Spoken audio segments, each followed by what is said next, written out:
Elden Ring em 1 hora, né? Foi indicação do membro Arthur, né? Falei pra ele que eu ia ver em live, porque como tem mais de 1 hora, aí é foda pra mim ver nos dias padrões, né? Porque ando muito ocupado. Mas vamos lá. Do canal Rian Red. Vamos inscrever aqui, ativar o sininho de notificações, né? Deixar o meu like pra dar aquela fortalecida. Qualidade full, como sempre. E é isso, né? Por favor, seja história. Olha o macaco! DLC vem aí, né? Vamos ver sobre o que é o vídeo. Também não sei. Elden Ring em 1 hora. Esse vídeo é uma aventura e tanto. Então vamos ver, né? 3, 2, 1 e play. Atenção, algumas cenas da história desse jogo foram adaptadas para eu poder contar essa história. Algumas cenas foram mudadas por viés de storytelling. O que significa isso aí? Storytelling. O que é isso? Por favor, deixa o like e se inscreve. Eu comecei a fazer esse vídeo em março de 2022. Foram 4 meses de trabalho e se você deixar o seu like e se inscrever, todo esse meu trabalho já vai estar sendo pago. Obrigado.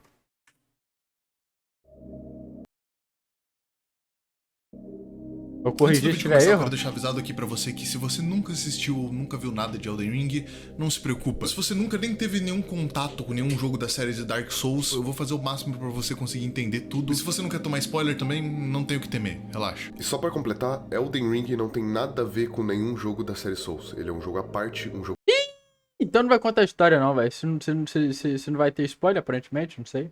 que tem uma história própria que tá fechada já e que eu vou explicar ela o máximo Ah, que não, der vai aqui. sim, vai sim. Oi, quanto tempo, né? Eu sinto que Elden Ring vai ser um daqueles jogos que eu vou ter muito trabalho em simplesmente transferir o tanto que eu gosto dele simplesmente em um vídeo só. Dos meus vídeos sobre resumo de jogos, eu já expliquei toda a história de desenvolvimento de um jogo, eu já tentei resumir toda a experiência de alguém que nunca jogou Dark Souls jogando um jogo de Dark Souls. Mas uma coisa eu nunca fiz. Eu nunca resumi a história de um jogo ao mesmo tempo que eu expliquei o porquê que eu gosto dela e o porquê que eu gosto de cada centímetro nesse jogo. E é isso que eu vou fazer preciso hoje. jogar A história Dark que eu quero Souls, contar pô. aqui hoje pra vocês é uma mistura entre uma terra extraordinária cheia de coisas incríveis pra se explorar e uma pessoa com uma ambição que tinha algo pra fazer. O tipo de jogo que Elden Ring é forjado me faz simplesmente não conseguir explicar tudo que eu tenho pra explicar nesse vídeo. Mas isso vem com uma coisa boa. Não importa se você tome 300 spoilers sobre o que acontece na história do jogo, a sua experiência jogando ele ainda vai ser completamente diferente. Sempre vai ser. Elden Ring não é sobre a história de um personagem, é sobre a sua história. Por isso, hoje, se você me permitir, eu quero embarcar a gente numa aventura sobre um dos jogos que mais me fizeram mergulhar em simplesmente entender tudo sobre ele. Pô, isso aí me lembra uma coisa, hein?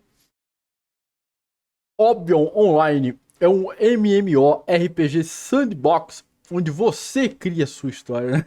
Alguma coisa assim. A história de um personagem é sobre a sua história. Por isso, hoje, se você me permitir, eu quero embarcar a gente numa aventura sobre um dos jogos que mais me fizeram mergulhar em simplesmente entender tudo sobre ele. Eu queria mastigar e mostrar isso pra vocês, porque eu sinto que é uma coisa que todo mundo deveria ver do jeito que eu vejo, pelo menos. E é por isso que eu quero transferir isso pra vocês. Sem mais delongas, sejam muito bem-vindos a Elden Ring. Em não sei quantos minutos não, velho. Até nesse momento eu não 1 hora tudo. e 19.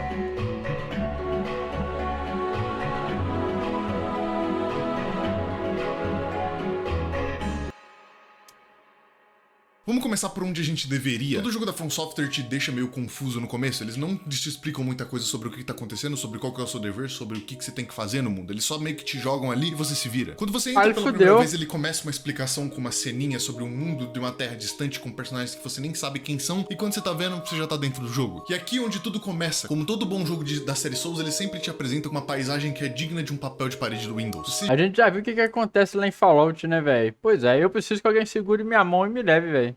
Como todo bom jogo da série Souls, ele sempre te apresenta uma paisagem que é digna de um papel de parede do Windows. Seja muito bem-vindo ao cemitério à deriva. E sem muita explicação, eles simplesmente te jogam nesse lugar. Uma única mensagem que explica basicamente o que a gente vai ter que fazer aqui o tempo inteiro. Só que como a gente vai fazer isso? Eu não faço a mínima ideia. Tome o seu lugar como Elden Lord, caro maculado. É com isso em mente que a gente parte da nossa jornada para se tornar esse tal Elden Lord. Por favor, não confundir com a história de Dark Souls. Qualquer semelhança é mera coincidência. O nosso herói sem nome nessa história vai ser esse cara aqui, e por mais que ele não tenha nome, ele tem muita experiência em batalha e um pau na mão pra destruir todo mundo. Descendo aquela capela estranha, a paisagem inteira. Já diria um grande sábio, melhor um pau na mão do que lá no... Ele tem muita experiência em batalha e um pau na mão pra destruir todo mundo. Descendo aquela capela estranha, a paisagem inteira, a gente consegue perceber que a gente tá em um lugar meio distante da Terra. É um cemitério à deriva, literalmente. Descendo um pouco mais, a gente bate de frente com essa área aberta. E caso você não saiba, geralmente em jogos da From Software, uma área aberta significa que tem algum boss ali pra te destroçar. E dessa vez, não é diferente. Quando você entra na arena do que você espera que seja o boss, isso aqui aparece. Eu não sei muito bem o que é ele. Esse bicho asqueroso te senta porrada de uma forma astronômica, é igual mesmo pra que você hoje, tente pô. muito. É muito difícil de Tem você área sair. aberta Enquanto porque tu acha tem que tá boss. morto, na verdade você tá vivo, só que tá no fundo de um poço, sem saber o que te levou por ali. Na verdade, você sabe sim. Enquanto tu tá caído lá, uma voz doce fala sobre você ser um dos sortudos, que seu destino permanece vivo. Alguém como ele certamente buscará pelo Elden Ring, mesmo que isso viole a Ordem Áurea. E é com essas palavras que você acorda no fundo dessa cripta, o único lugar pra você sair sendo essa porta que você vê bem na sua frente. Claro, você tem essa caverna do conhecimento aqui, mas se um cara estranho chega pra você e fala o seguinte: pula aí, vai. Pula na caverna do conhecimento, é divertido. Você pularia? Nem Subindo as escadas e depois o elevador que leva a gente pra uma parte mais superior dessa tal cripta, a gente é inundado por uma luz que apresenta pra gente de uma vez um lugar chamado Limgrave. O Limgrave é o que eu chamaria de tutorial desse jogo. É claro, se você ignorar a caverna do conhecimento. Assim que você abre essa porta pela primeira vez, você é colocado de frente com uma vista que não tem um jeito melhor de explicar ela do que você ser afogado por coisas. Limgrave te apresenta pra um mapa cheio de locais pra você poder ir, tanto que você fica meio em choque sem saber por onde que você começa. Local pra explorar. Delícia, cara, adoro mapa de exploração. Assim, Mas eu acho que essa era meio que a intenção. Os jogos da From Software, no real, tem essa parada de te apresentar um mapa da melhor forma possível, só que assim que você entra nesse, você olha pros quatro cantos, você olha pra si mesmo e você pensa, caralho, por onde que eu começo? E esse sentimento é uma parada que acontece só uma vez. Dando seus primeiros passos por Limgrave, você bate de frente com o primeiro NPC que tá bem na sua frente, é impossível de você errar. E bom, pra te ajudar logo no início, ele começa falando que você não vai conseguir o que você tá querendo e ainda por cima você é solteiro. Bem charmoso. Tá, porra, meu irmão, parece o chat. Eu diria. Pra tristeza acima de tudo isso, ainda assim que você sai desse lugar e ignora esse cara que fala que você não vai ser nada, você bate bem de frente com um cara gigantesco. Esse é o sentinela da árvore. E você bate bem de frente com ele simplesmente pra ele te ensinar que você é um merda e que você não vai conseguir nada ainda. Limgrave é um lugar pra você realmente ir tomando cuidado pra onde você vai pisando. Se você pisar meio errado e ir pra uns lugares meio estranhos, você pode acabar batendo de frente com um monstro de até 15, 20 níveis do tamanho de você e você vai morrer. Mas ao mesmo tempo ela é uma área bem convidativa se você simplesmente seguir um caminho mais normal. Não muito na frente de onde você bate da frente com o cara do cavalo, você encontra esse Papai Noel vendedor e esse humilde cachorro. Sim, cachorro. Esse cara te ensina uma parada ou outra sobre o mundo que você tá vivendo e ele fala pra você que o seu caminho daqui não é ficar perambulando pra esse... Cara, eu tenho uma dúvida sobre jogos Souls.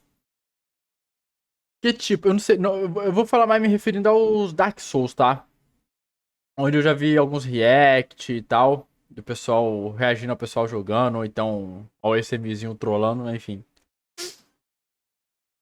Tem muita gente que reclama da mobilidade dos bonecos, né? E tem gente que usa as armas mais leves porque dá mais mobilidade.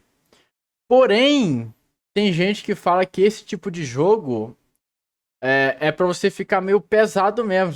As armas que te deixam mais pesado, a armor, né? Também a armadura e tal, geralmente são as que tem mais dano e mais durabilidade, né? E a proposta é essa mesmo. Quanto mais parrudo, pesado tu ficar, mais protegido tu fica. Eu não sei se isso é verdade ou não. Eu vi isso. Tem gente que fala que é pior. Que é melhor você andar com uma roupa mais tranquila, uma arma mais leve. Por mais que dê pouco dano ou que a armadura dê pouca defesa, você ganha mais mobilidade. É melhor do que você andar mais robusto, porque você vai ter mais defesa, mais dano e tal, mas vai ficar pesado. Aí eu não sei, sei lá, eu como sou um berserker, talvez eu optaria por uma armadura parrudona mesmo, pesadão e partir pra cima, tá ligado? Não sei. Esse lugar é subindo a montanha, entrando no castelo. Você deveria acreditar em um cara que você acabou de conhecer? Entendi, pô. Provavelmente não. Varia muito, isso aí é de gosto pra gosto, né, velho? Entrando no castelo. Você deveria acreditar em um cara que você acabou de conhecer?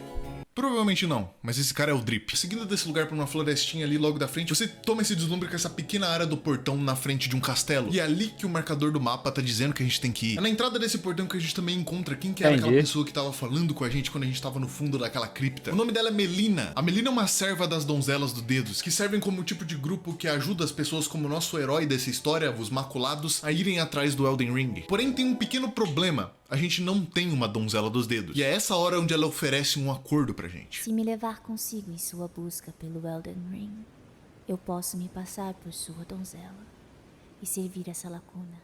Com isso, eu imagino, você terá maiores chances de sucesso em sua busca, Maculado. Por mais que eu acho meio estranha essa ideia, se isso significa ter mais chance de colocar minhas mãos no Elden Ring, eu aceito. A Melina entrega pra gente um cavalo, quer dizer, um cachorro. Torrent é o nome dele. E agora a gente não é mais solteiro, eu acho, por mais estranho que essa frase possa ser. Depois que a gente conversa com a Melina na base do castelo, antes da gente subir pro castelo pra ver o que tem lá, naquela capela do Papai Noel de noite, a gente encontra uma pessoa sentada num escombro à luz da lua. Essa é a Rennie, a bruxa de neve. Uma personagem que se apresenta pra gente num escombro à luz da lua, enquanto ela nos diz o porquê que ela veio até a gente. Aparentemente ela ficou sabendo da nossa existência pela própria Melina, uma vez que ela cita o cachorro que ela deu pra gente. E antes dela sumir e entregar o que ela tem que entregar pra gente, ela fala uma coisa. Me desculpe a frieza, mas eu sequer duvido que nos encontraremos de novo, querido Maculado. Alguém tá dublando aqui pra ele, né, velho? Isso aqui não é parte do jogo, não. É?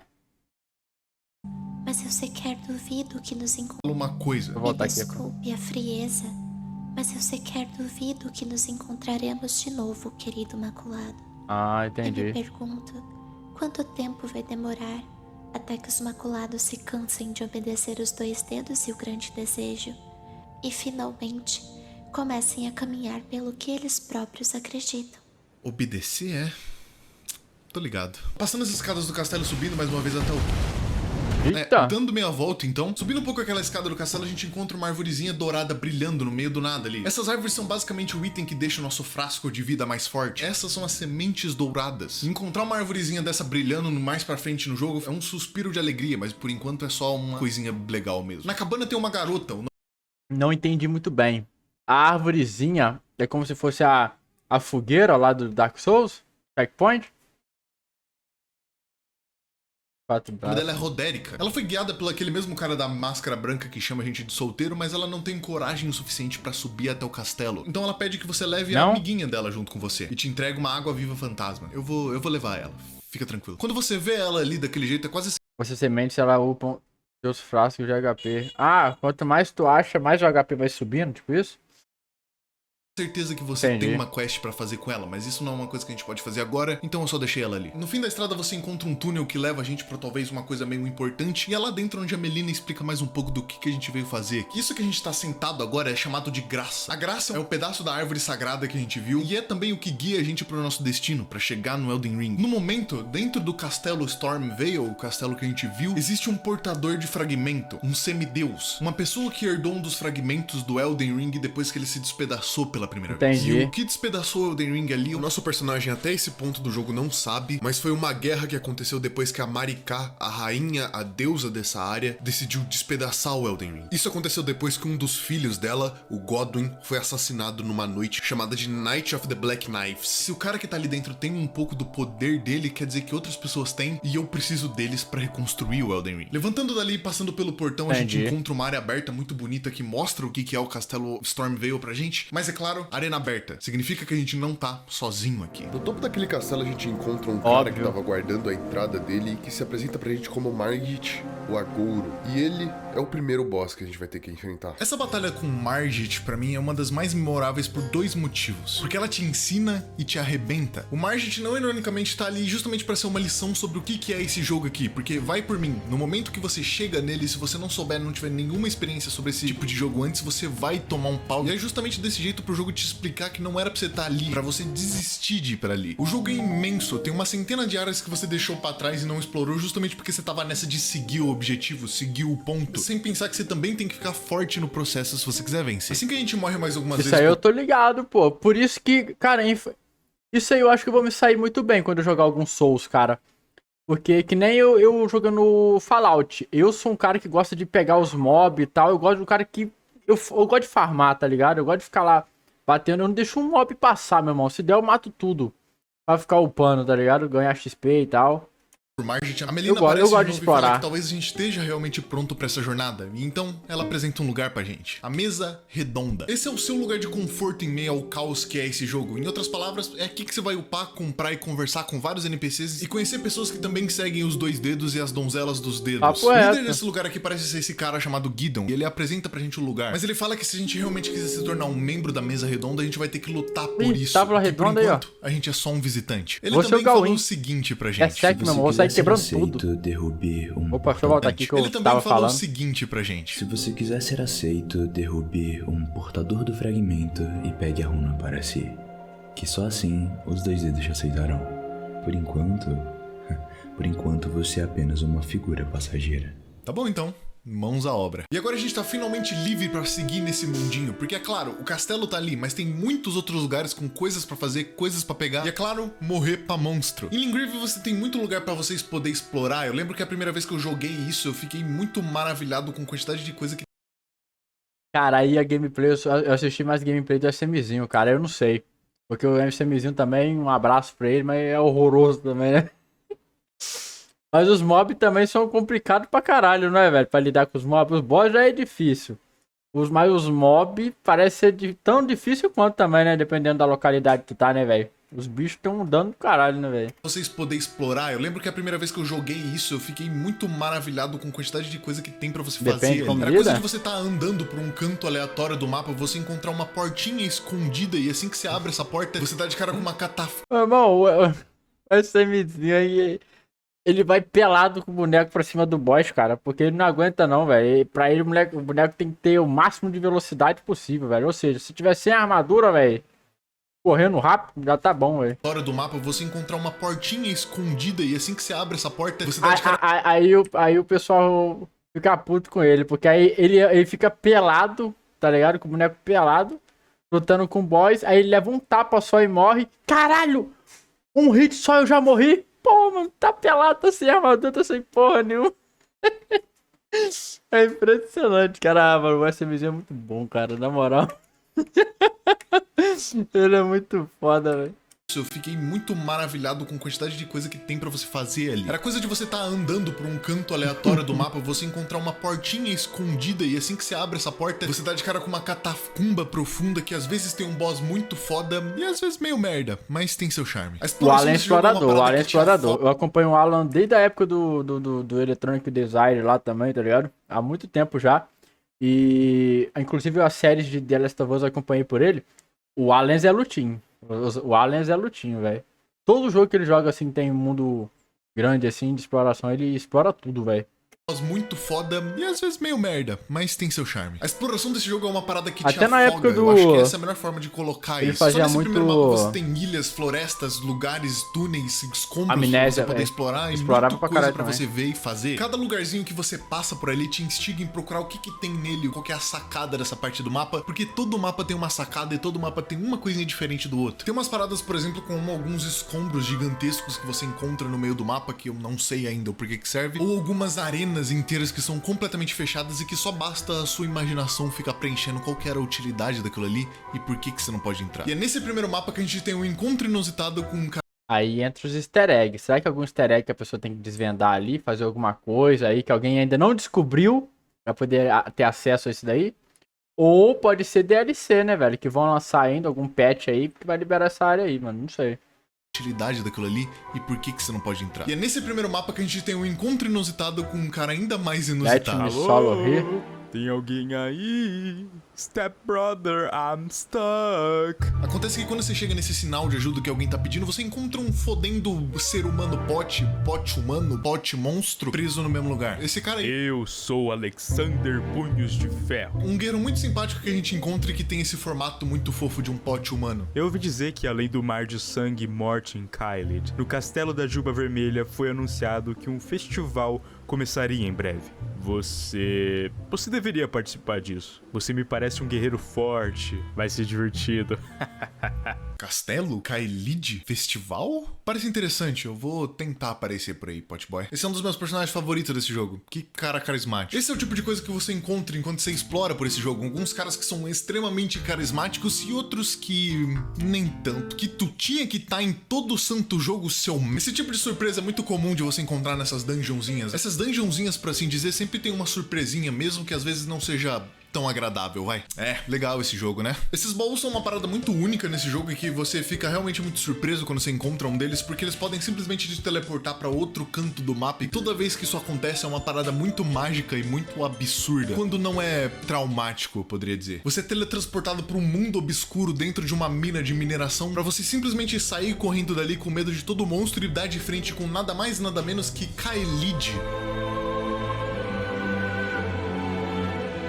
Seja muito bem-vindo a Kaelid, lugar convidativo, né? Kaelid é aquele famoso mapa que não tem uma penada que sequer gosta dele. E não é nem por ser um mapa ruim, ele só é um mapa extremamente difícil e ele é feito pra ser difícil. Cada centímetro quadrado desse poço de tristeza é um sofrimento garantido e é uma coisa que você só entende quando você pisa lá você mesmo. Cada monstro, cada lugar, cada cachorro ou pássaro gigante, sim, isso existe, te faz sofrer num nível absurdo onde você simplesmente quer jogar seu controle pra fora da janela. De uma forma muito fácil porque o jogo te joga lá muito cedo, porque afinal, você só precisa abrir um baú pra chegar lá. Kaelid é uma mancha no mundo das Terras Intermédias, é uma marca eterna de uma batalha que aconteceu ali entre dois semideuses. Malenia, a Lâmina de Miquella e o General Radahn lutaram nessas terras há muito tempo atrás em um evento que já é chamado de o estilhaçamento, ou The Shattering. E como resultado dessa batalha, uma praga se espalhou. Desde que essa batalha aconteceu, nem ela, nem ele, nem o terreno onde essa batalha aconteceu pode ser vivido por outra pessoa. Nessa batalha, Malenia, para conseguir derrotar o General Radahn de uma vez por todas, sacrificou um pedaço do continente inteiro soltando uma praga nele. A podridão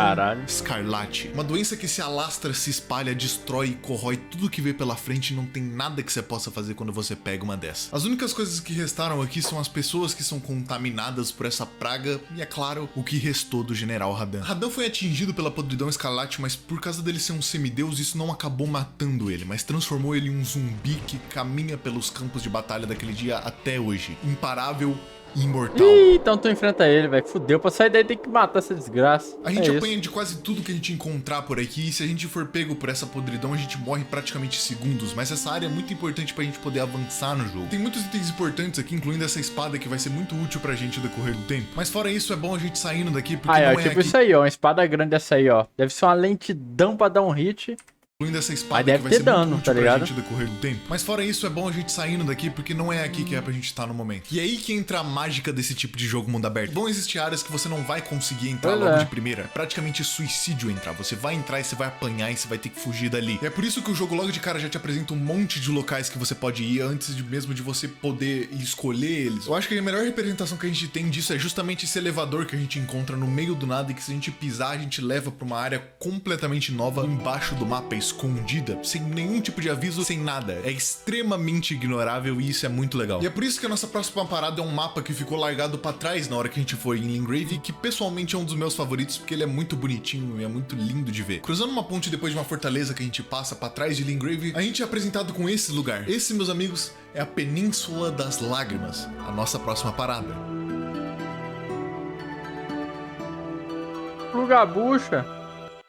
Prefiro o da podridão. Esse lugar é meio peculiar. A primeira vez que eu passei por ele, ele sempre teve esse ar meio misterioso, mágico e melancólico. A Península das Lágrimas é um lugar muito bonito nesse jogo. Ela é lotada de árvores, penhascos e pontes. É sério, tem muita ponte nesse lugar. E a gente é apresentado a ela não com uma boa vista, como era meio que costumeiro a gente encontrar, mas com uma garota que tava perdida por ali. No caminho principal da entrada da península, a gente dá pra perceber que teve alguma coisa de errada que aconteceu ali. Monstros mortos, carruagens destruídas, coisas pegando fogo no geral. Tudo isso levando até essa garota que tava sentada em uma mureta. E o nome dela é Irina. A Irina se apresenta pra gente falando que ela acabou de fugir do castelo de Morn. O castelo que fica no fim dessas terras aqui. E ela pede pra gente ir pra lá pra encontrar o pai dela que tá lá dentro lutando contra os monstros. Como ela aparentemente já ia acabar indo lá de qualquer jeito, eu aceito ajudar ela. Entrando mais fundo na península, a gente consegue ver mais rastros dessa destruição que teve por aí. A gente consegue ver que ela se arrastou. Uma coisa que eu mais gosto de fazer também nesse tipo de jogo é pegar missão secundária, velho. Tá me dando missão, eu vou pra cima, velho. É isso aí. Entrando mais fundo na península, a gente consegue ver mais rastros dessa destruição que teve por aí. A gente consegue consegue ver que ela se arrastou por muito tempo. Mas isso não diminui o tanto que esse lugar é simplesmente avassalador de lindo. Eu lembro de passar muito tempo aqui só andando por ele, contemplando quão bonito era aquele lugar. Em alguns cantos do mapa tu vai acabar ouvindo um barulho muito alto, vindo como se tivesse algo muito grande pisando no chão. E se tu se aproximar disso, você vai dar de cara com isso aí. Ó, que isso, cara. Aí complicou, né, velho? Essa aberração linda e gigantesca que é esse mausoléu enorme que anda. Essas coisas caminham por aí sendo mausoléus para semideuses, lugares que só a classe alta pode descansar. Mas me diz aí se você não olhou pra isso e automaticamente pensou em Shadow of the Colossus. Parece Pior que não, velho. Eu pensei na casa da bruxa. de descansar. Mas me diz aí se você não olhou pra isso e E o automaticamente sino ali pensou me em remete Shadow outra of the coisa. Colossus. Parece muito. É absurdo quanto que parece. Eu adoro como esse jogo inteiro pega essa pegada de Shadow of the Colossus das ideias. Todas as construções e lugares meio que passam essa vibe que você é muito pequeno comparado a elas, porque é tudo megalomaníaco, é tudo gigante. E tudo tem esse ar meio Tem misterioso. uma bruxa, uma casa, Baba Yaga, isso aí. Uma casa que tem duas pernas, pô. Pequeno comparado a elas, porque é tudo megalomaníaco, é tudo gigante, e tudo tem esse ar meio misterioso, coisa que Shadow of the Colossus também tinha muito. E ainda mais por você ter um cavalo que é quase do teu tamanho, isso a gente só ajuda mais ainda. Essa sensação de se parecer com Shadow of the Colossus acontece várias vezes durante o jogo, e eu vou fazer questão de apontar todas elas aqui. Descendo pro fim da ilha, a gente dá de frente com um castelo de Morne, o castelo que foi estrategicamente posicionado o mais perto possível da ponta da ilha, sem ataque surpresa. Inclusive, um fato muito legal é que o lado esquerdo do castelo, quando você tá bem entrando nele, você consegue ver claramente o que parece ser um memorial ali. Existem alguns desses que são espalhados pelo mapa inteiro, esse não é o único, mas esse cemitério de espada é uma referência muito direta a Berserk e uma espécie de homenagem ao Kentaro Miura, o escritor de Berserk que foi de grande inspiração para toda a franquia de Dark Souls. Enfim, é uma homenagem bem bonita. Assim que a gente entra no Castelo de Morne, a gente consegue ter uma visão de algo que não fazia nem ideia de que estava acontecendo aqui dentro. Esse castelo virou um banho de sangue muito rápido. Meio que quando a gente entra nele de cara, tá tudo um caos e tudo invadido desse bicho estranho, que o nome dele é meio humano. Eles dominaram o castelo. Subindo correndo pro segundo andar, a gente encontra o cara que a Irina mandou a gente conversar. O nome dele é Edgar. Um general que, pelo que parece, foi dado a missão dele proteger esse castelo e impedir a invasão ou conter ela. Ah, e ele também é pai da Irina. Entregando a carta da garota pra ele, ele fala que por mais que ele queira fazer isso, ele não pode abandonar as ordens dele e ele vai cumprir com as ordens que foi dada. Ele só vai sair desse castelo quando estiver seguro. E por mais que esteja tudo bem, eu sei que ele não vai conseguir fazer isso se eu não meter a mão e não ajudar ele. Portanto, eu vou tentar limpar o castelo pra ele. Nessa área a gente tem um boss chamado Bastardo Leonino. Ele fica lá bem no fundo do castelo e pra gente conseguir limpar essa coisa e fazer com que o castelo fique seguro, ele tem que morrer. E depois de tanto tempo sem bater em nada e só apanhando de coisa, tá na hora da gente trocar uma porrada, né? A arena do boss é uma área bem exótica e bonita, na real. É uma arena meio que de frente pro mar, você olha pra ela e fica, caralho, isso aqui é muito bonito. E tem todo esse cemitério de espadas em volta, é bem legal. Porém, por mais que seja um desafio, não é o suficiente.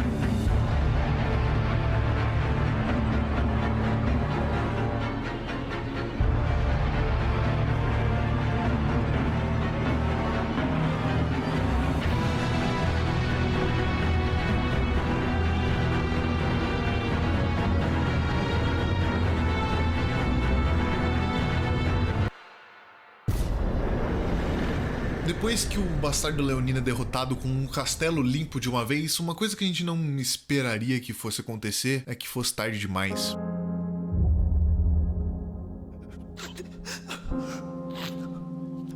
Me perdoe, Irina. Me desculpa por tudo. Seguir ordens, fazer tudo certo, escolher o dever à frente da segurança da minha filha. Apenas pra isso. Apenas pra isso. Eu prometo aqui. Prometo que eu vou caçar cada um deles e vou erradicar um por um pra poder te vingar. Me perdoe. Eu acho que agora é a hora da gente fazer um acerto de contas aqui. Depois de ter terminado com a península, o nosso único lugar possível de ir é o castelo. Mas tem um cara lá, guardando aquele lugar, e se ele quiser entrar na minha frente, ele vai entrar na minha frente. E ele vai cair. Eu não tenho tempo pra isso. Eu acho que não tem sentimento mais empoderador do que você voltar pra esse lugar depois de você ter upado e sofrido muito pra conseguir armas melhores e ficado finalmente forte o suficiente. Só pra poder jogar na cara desse merda que você vai conseguir o que você quer. Olha aí, ó.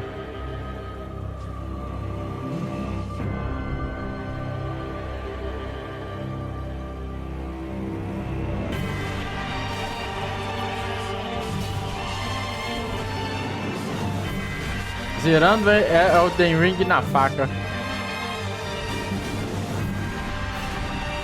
Sem morrer, tá ligado?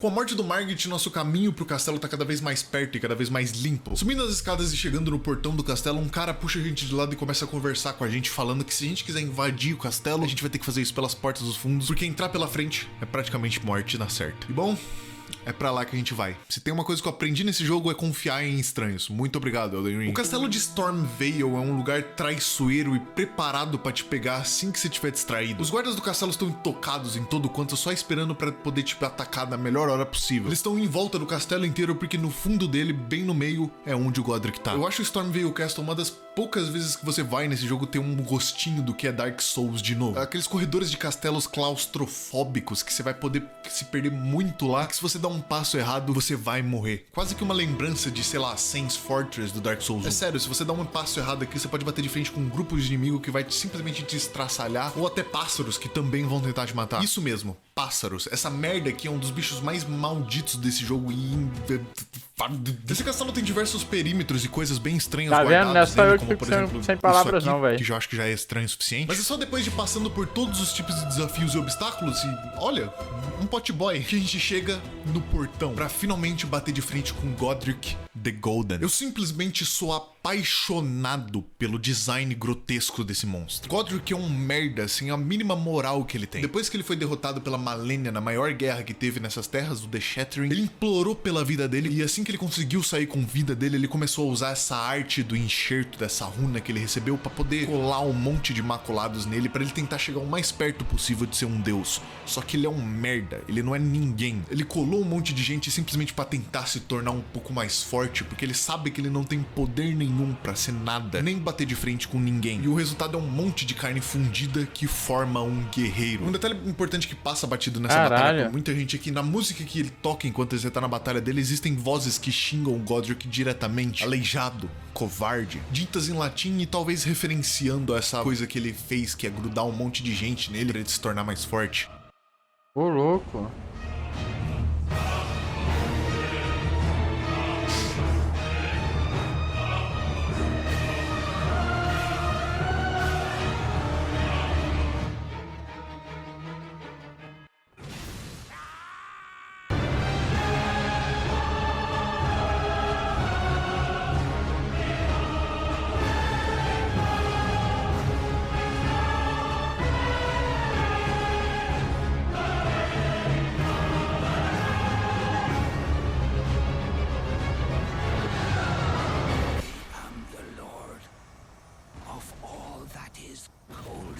Com a queda do rei enxertado, a gente pega a lembrança dele e a grande runa dele pra gente. E pra acessar e ter o poder completo dela, é só a gente ir numa torre divina dele. Cada semideus tem uma torre divina que fica espalhado pelo mapa em diferentes pontos, e assim que a gente derrota eles, a gente tem acesso a pegar a grande runa deles. O Godric pode ter sido um adversário em tanto enquanto ele pôde usar essa arte horrenda de enxerto dele, mas sem isso, ele não é nada.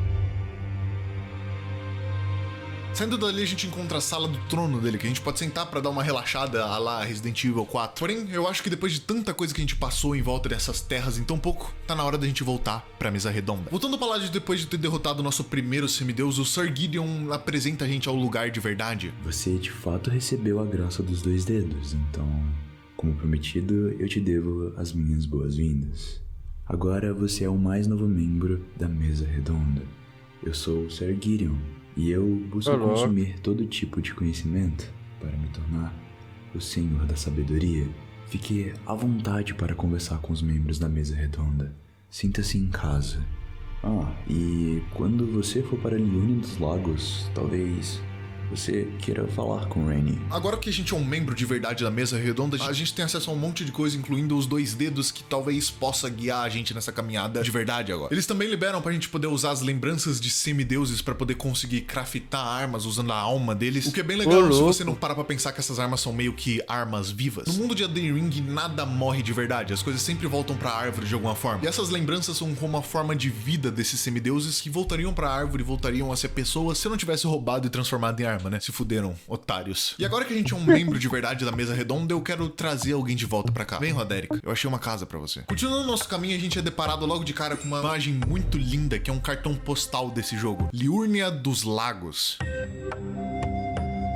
Liurnia é uma área meio mágica, e isso é tanto um elogio quanto uma coisa literalmente falando. Liurnia é um lugar muito bonito, diga-se de passagem, mas também é a casa da Academia de Raya Lucaria, um lugar de onde a maioria dos magos das terras intermédias foram criados e conseguiram obter seus poderes. Liurnia parece ter um ar muito pacífico e calmo, principalmente depois do que a gente passou. Mas colocando os pés de verdade dentro dessa região, você percebe que não é basicamente nada assim. Você foi enganado. Aqui a gente tem o lago gigantesco de Liurnia, que cobre a maior parte do mapa, até por isso que tá no nome dele, e os arredores que é onde ficam a maior parte do reino, com exceção da Academia de Raya Lucaria, que fica bem no meio da parte. E é claro, existem construções que foram feitas dentro do lago, mas essas construções simplesmente sucumbiram. O porquê, eu não sei. Essa área é um dos cartões postais desse jogo, e com razão, mas não deixa se enganar não, porque ela é muito traiçoeira. Guia básico de sobrevivência em Liurnia, por mim mesmo. Se você estiver dentro do lago, toma muito cuidado com as lagostas. É sério. Você acha que elas não são tão rápidas e que elas nunca vão conseguir te acertar? Até quando você menos espera, você não consegue vir aqui. Só desiste. Pelo menos não agora. E se você estiver passando por Liurnia, não esquece de passar na cidade dos Pot Boys, porque é simplesmente uma das coisas mais adoráveis desse jogo. E nunca,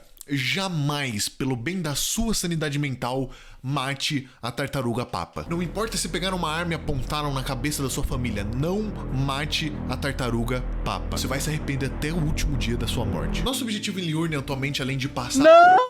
Cara, agora eu quero saber o que acontece, amigo. Como é que ele faz isso comigo? Jogou o mistério e não vai falar? Aí é foda. Papa. Você vai se arrepender até o último dia da sua morte. Nosso objetivo em Liurnia atualmente, além de passar por tudo e chegar lá do outro lado, é chegar na mansão Cariana. Também a gente tem que dar um pulo na Academia de Raya Lucaria, porque lá é o lugar onde tem um semideus. E se tem um semideus, ele tem um fragmento que eu preciso. Mas não agora. Seguindo em direção à montanha no topo das regiões, a gente chega em um lugar chamado os 4 Campanários. A primeira vez que eu bati de frente com esse negócio, eu não fazia nem a mínima ideia do que sequer que ele poderia ser, ou o que era aquilo. Parecia só um monte de cova. Até que eu decidi, por pura curiosidade, interagir com um deles, e foi quando aconteceu isso aí. Ele simplesmente te joga aqui esse lugar que eu não faço a mínima ideia do que seja, mas puta que pariu, que coisa linda. A mansão Cariana, vamos lá. Aqui uma vez foi a casa de uma mulher chamada Renala, mas agora ela vive todo dia dentro da academia e inclusive ela é a mulher que tem o fragmento que a gente precisa. Só que quem a gente veio ver aqui não é a Renala e sim a filha dela, a Rennie. Exatamente, a menina do começo. Subindo a mansão a gente é parado por muita coisa que tenta matar a gente, como de costume, né? A princípio você entra na mansão sem ver nada, aparentemente não tem ninguém ali, tá vazio. Até que você pisa uns centímetros pra dentro e então você é surpreendido com o famoso... Pois é, mão gigante. Se esse bicho aqui não é o bicho mais desconfortável de toda a história dos jogos, eu não sei o que é. É uma mão-aranha gigante que tem 6 dedos.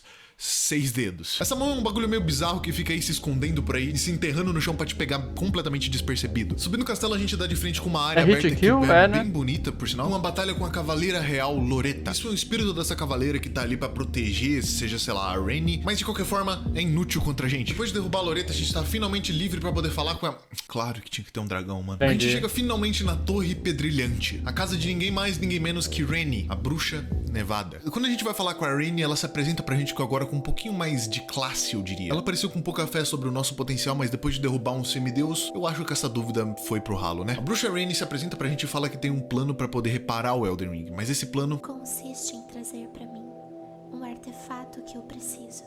Só que temos um pequeno problema no nosso caminho.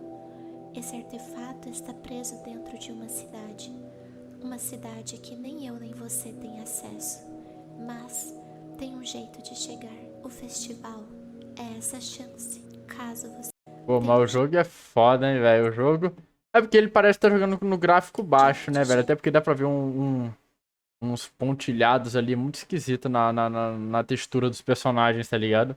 Acho que tá com a textura baixa. É essa chance, caso você queira entrar em Lokron, a cidade proibida. É em Caelid que você deve ir caro maculado, pois lá o festival do flagelo estelar Radan se inicia agora. O Festival do Flagelo Estelar é um evento que acontece no jogo como uma forma de... O Festival do Olha isso, Flagelo olha isso, olha isso, olha isso, olha isso, enlouqueceu. O jogo tem gráfico pesado mesmo, aí tem que diminuir o bitrate. Olha a cabeça do bicho, foi lá pra debaixo do chão, meu irmão.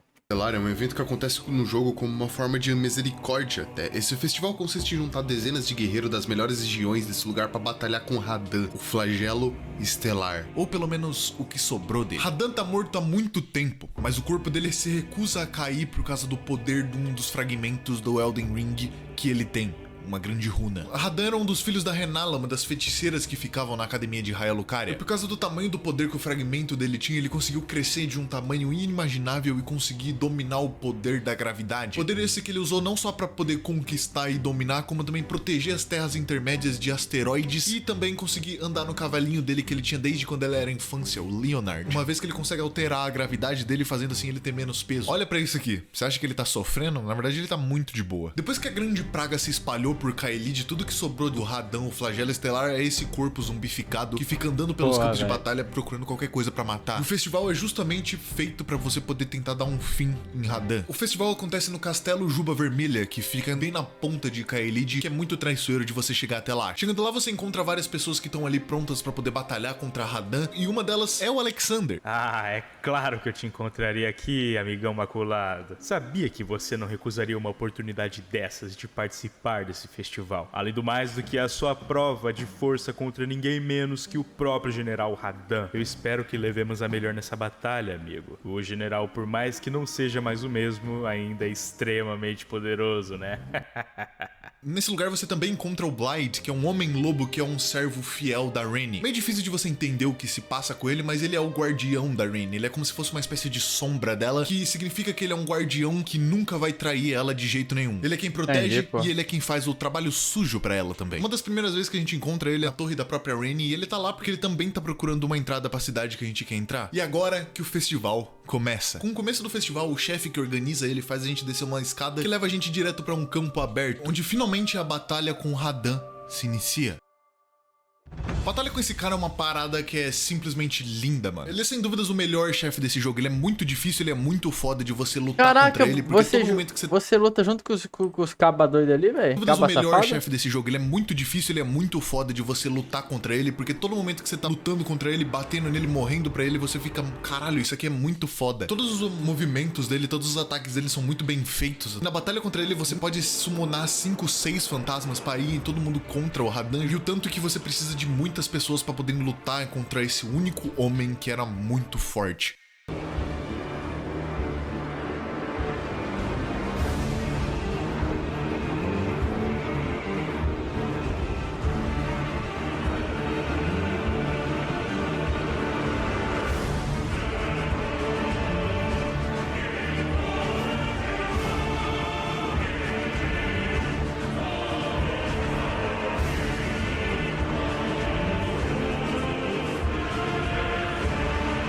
Porra, esse cavalinho aí, caralho.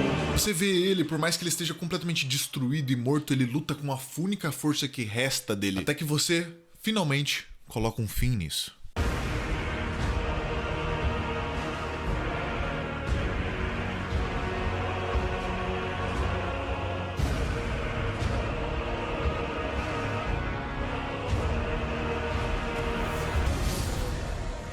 Com a morte do flagelo estelar Radan, a gente consegue botar um fim nesse sofrimento eterno que ele ia sofrer até o resto da vida dele, com um pequeno preço a ser pago. A Terra não tá mais protegida. E agora, você lembra daquela entrada proibida que a Ranni falou? Ali tá ela, ó.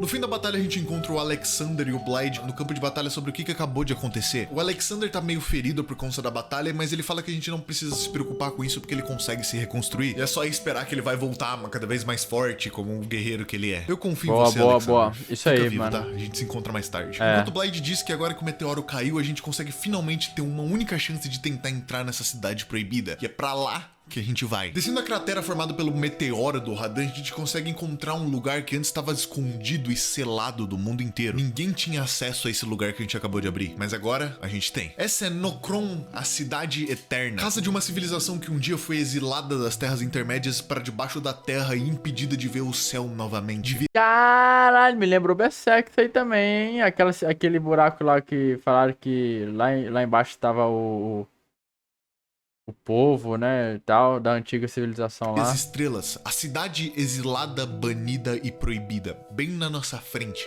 Lá quando eles vão resgatar o Grift. A nossa missão aqui pra Rainy é pegar um artefato que tá dentro dessa cidade. Uma coisa que até certo ponto a gente não sabe muito pra que serve, mas ela quer, e se isso for parte do motivo pra tentar ajudar o plano dela de recuperar o Elden Ring, eu tô dentro, vai. Passando por Nokron, a gente consegue ver um verdadeiro show de ruínas dessa cidade que foi abandonada por muito tempo. Alguma coisa muito ruim aconteceu aqui pra toda essa estrutura gigantesca ter sido soterrada embaixo da terra e exilada de todo mundo. A gente encontra vários palácios e lugares completamente gigantescos e vazios, e uns até ocupados por uns bichos muito estranhos, até que a gente chega no item que a Rainy queria que a gente pegasse esse tempo inteiro. Uma lâmina escondida num baú no fundo de uma cidade proibida, que estava sendo guardada por um monte de inimigos. Que estranho, né? É engraçado que a descrição desse item diz o seguinte: uma lâmina que serve de prova da traição cometida pela Cidade Eterna e simboliza sua queda. Não pode ser empunhada por ninguém que não tenha um destino, mas é a única arma que consegue ferir a Ordem Áurea. De volta à Torre da Rainy, assim que a gente entrega o que ela queria que a gente pegasse, ela agradece por todos os nossos serviços, mas também se despede dizendo que talvez essa seja a última vez que a gente encontre com ela. E, portanto, eu deveria seguir meu caminho até o Elden Ring. Eu discordo um pouco, Rainy. A gente se vê num futuro próximo aí. Só que antes dela sair, ela fala um negócio meio interessante pra gente, que eu guardei na memória. Tome cuidado, caro Imaculado. Não deixe que a Ordem Áurea seja o guia de suas decisões. E também, não deixe que a Chama da Loucura te guie. Chama da Loucura? Que nome estranho. Para finalmente a gente sair de Liurna, a gente tem que passar por um lugar antes. A Academia de Raya Lucaria. Esse lugar que é a casa da feiticeira mais poderosa de todo o continente. E também portadora de um fragmento de runa, o que é um pouquinho do meu interesse, vai. Sejam muito bem-vindos à Academia de Raya Lucaria, o lugar que vai te fazer odiar magia pelo resto da sua vida. A Academia de Raya Lucaria é um antro de magia infinito. O lugar simplesmente respira magia e você consegue notar isso logo de cara assim que você entra por ele. Você já consegue ver o quão importante é a magia para esse lugar. Esse é o lugar onde a maioria dos magos mais importantes do continente formaram suas magias e aprenderam como usavam. E todos esses magos eram comandados por uma pessoa só. Renala, a filha da família real cariana, a família que dominou esse lugar há muito tempo. Só que no momento que a gente entra de verdade nessa academia, a gente percebe que as coisas não tão bem assim não, vai. A academia tá completamente infestada, como se tivesse acontecido algum tipo de invasão, e a gente não consegue ver traços de ordem, muito menos da Renala dominando alguma coisa. Acontece que os alunos da universidade se rebelaram contra a própria Renala e trancaram ela no topo da academia na biblioteca.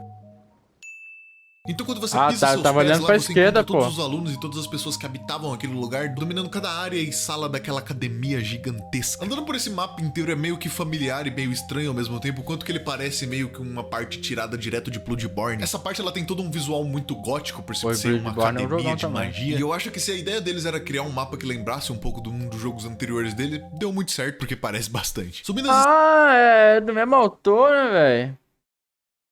escadas da academia a gente encontra diversos lugares que só adicionam mais e mais a essa academia. Ela é como se fosse uma espécie de dungeon vertical, com tantos cemitérios e poços na parte mais funda, quanto salas de aulas e corredores extremamente gigantescos. Subindo pela parte de cima a gente encontra um salão com um guardião nele, um guardião que é um tanto quanto familiar, que eu não queria que fosse. Esse é o Lobo Vermelho de Radagon nele, um guardião que é um tanto quanto familiar, que eu não queria que fosse. Aqui é Dark Souls, né? Parece ser Dark Souls 1, né? Esse é o Lobo Vermelho de Radagon e eu tenho um sério problema com lobos. Por favor, não me ataque, eu não quero te matar. Depois de, tristemente, eu vou deixar isso bem claro, derrotar o Lobo Vermelho de Radagon, nosso caminho até o topo da torre, até a biblioteca é diretamente aberto e a gente pode ir até lá encontrar a Renala. Nesse terraço, bom, a gente encontra algumas coisas meio... Que porra é aquela? Subindo as escadas com uma bola de esmagar que tenta derrubar a gente antes da gente subir lá, a gente chega na biblioteca da Academia de Raya Lucaria, o lugar onde a Renala tá presa. O boss-fight com a Renala é uma coisa no mínimo meio estranha de você ver. Ela tem esse monte de filhas dela que ficam vagando pelo lugar enquanto você tá ali tentando matar ela. E ela tem esse negócio do Death Stranding também na mão dela. E essa primeira parte, por mais que seja bem simples, a batalha de verdade só começa quando você entra na segunda fase dela. E meu amigo, que Deus tenha piedade da sua alma.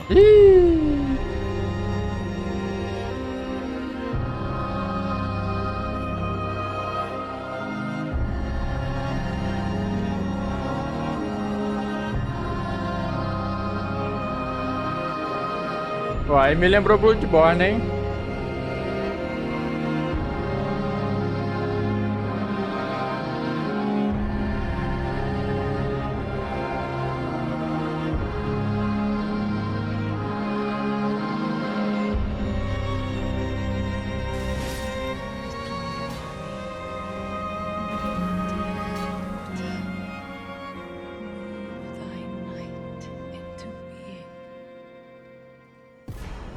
Assim que a gente derrota a Renala, ela não é morta de verdade, mas sim a gente derrota ela e pega a runa dela pra gente. A runa do renascimento. A Renala tem toda essa ideia de você renascer, uma pira muito estranha na cabeça dela, e na verdade você consegue de certa forma renascer com ela depois que você derrota dela, gastando alguns pontos e uns itens pra você poder trocar a classe e upar seus pontos em outro lugar. E assim que a Academia de Raio Alucard é deletada na nossa lista, a gente pode finalmente prosseguir. Uma passagem que antes estava bloqueada pra gente finalmente se abre, assim que a gente tem os poderes dos deuses suficientes. De volta à mesa redonda, o Sr. Gideon fala com a gente mais especificamente sobre essa batalha com a Renala e o que ela significou. Que maravilhoso, caro Maculado.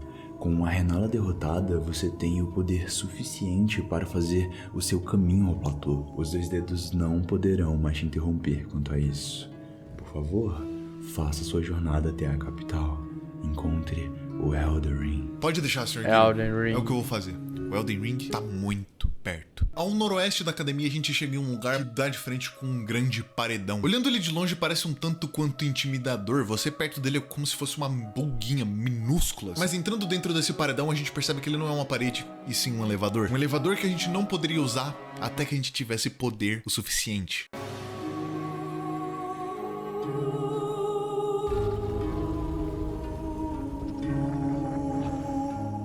Platô alto.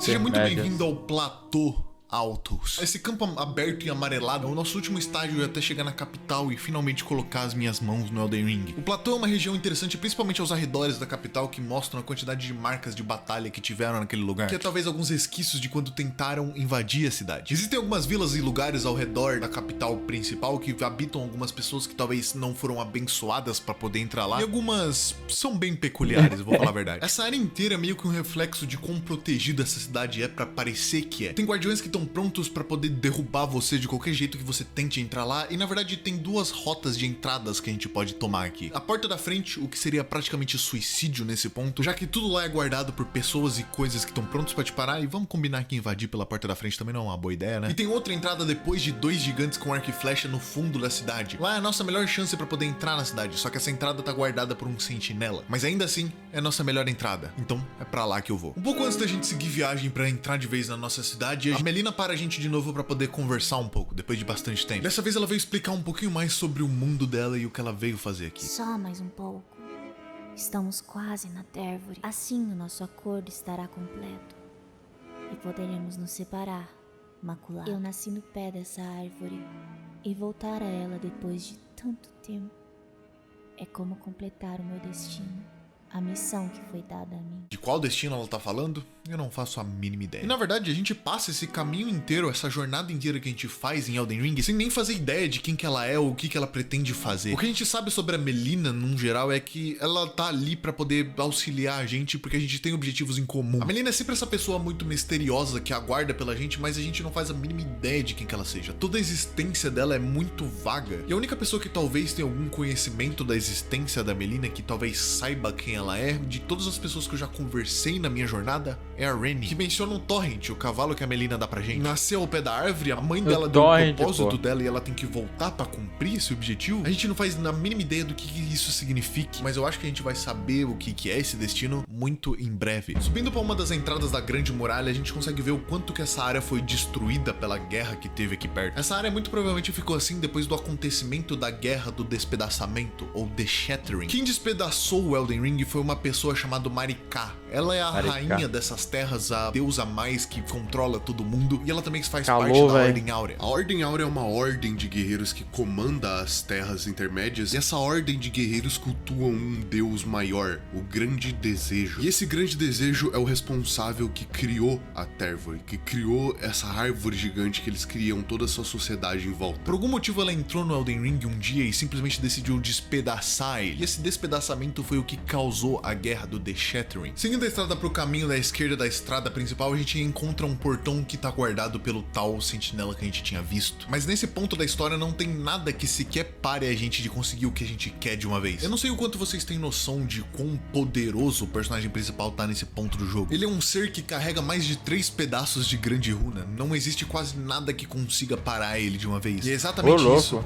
que acontece. Com o Sentinela da Árvore derrotado, a nossa passagem pra Liendel, a capital das cinzas, o motivo de toda a nossa jornada tá bem na nossa frente.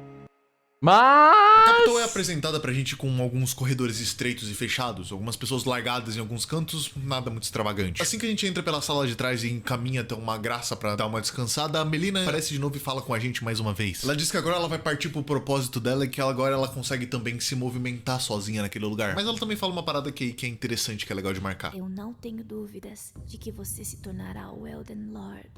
Tome o trono, custe o que custar. E assim, ela vai embora, oferecendo ajuda ainda, mas...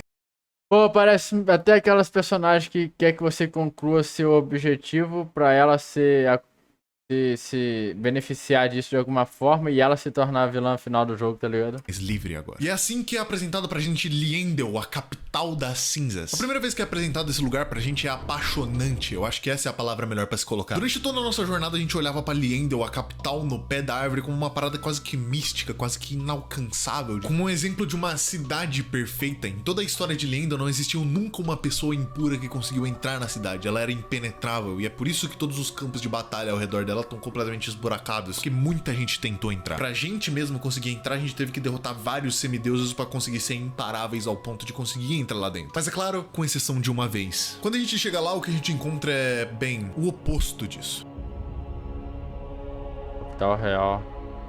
É impossível de você não entrar nessa cidade, não parar logo de cara e prestar atenção na primeira coisa que aparece pra você quando você vê, que é esse dragão gigantesco deitado sobre a cidade, cobrindo uma área absurda e gigantesca. É aquele dragão lá de Dark Souls, pô. Que é difícil pra caralho de matar. Da capital das cinzas. Esse dragão é conhecido como Gran Sax, um dos dragões primordiais que travou uma batalha contra Liendel e que também é conhecido na história de Elden Ring como a primeira vez Ancient Dragon, tá ligado? que as barreiras que travou uma batalha contra Liendel e que também é conhecido na história de Elden Ring como a primeira vez que as barreiras de Liendel cederam a um ser. Gran Sax permanece até hoje depois daquele dia largado em cima das estruturas de Liendel, a capital das cinzas, talvez como uma forma de troféu ou talvez porque ninguém conseguiu cortar ou tirar aquele corpo gigantesco dali de dentro. Pô, não é o Ancient Dragon não, eu lembro do Ancient Dragon, velho. Também é que eu assisti pela gameplay da Semizinho, né, então...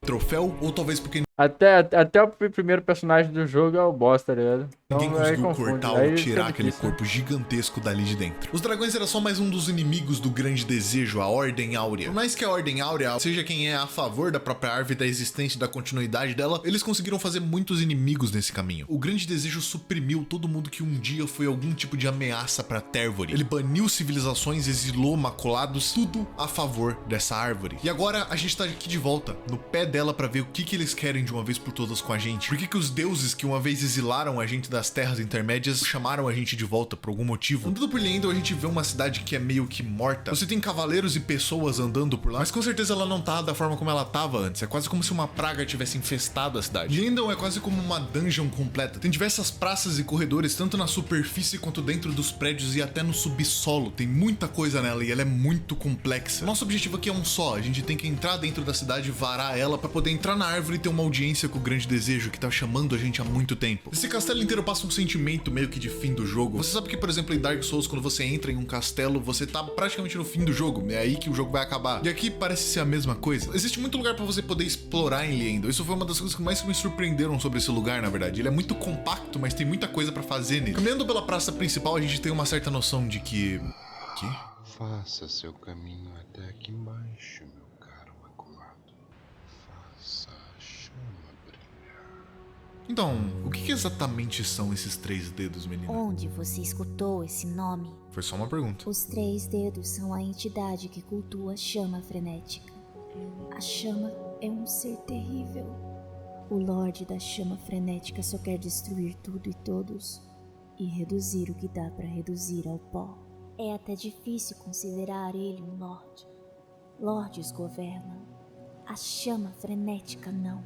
Ela busca destruir tudo. Seguindo pela área ao redor do castelo, nossa única ideia de como chegar até o topo dele é pelo corpo do dragão. Então a gente tem que literalmente subir ele. Subindo o corpo do dragão e chegando até as escadas, a gente leva a gente até o topo da torre. Só que primeiro aparece um cara pra parar a gente. Godfrey, o primeiro Elden Lord. Esse cara é uma sombra do que seria o Godfrey, o primeiro Elden Lord, o primeiro deus dessa terra, uma vez que ele não tá mais aqui. Ele serve pra proteger a Sala do Trono, como uma espécie de última linha de defesa. Mas ele não tem nem sequer uma fração do poder que o Godfrey tinha, então ele é simplesmente derrotado. Depois disso, a gente é presenteado com uma bela vista pra Câmara da Rainha. É estranho de você parar pra ver de onde a gente veio pra onde a gente chegou. De um cemitério apodrecido na puta que pariu pra dentro de uma capital real de frente com o grande desejo. A gente matou e derrubou um monte de semideuses pra poder chegar onde a gente tava e a gente finalmente, depois de tanto tempo, tamo aqui. Só que uma coisa ficou fora de lugar esse tempo inteiro. O que é uma capital, um reino, sem um rei pra governar? E a gente descobre isso porque desde sempre, esse tempo inteiro, sempre teve um rei e ele tá guardando o trono.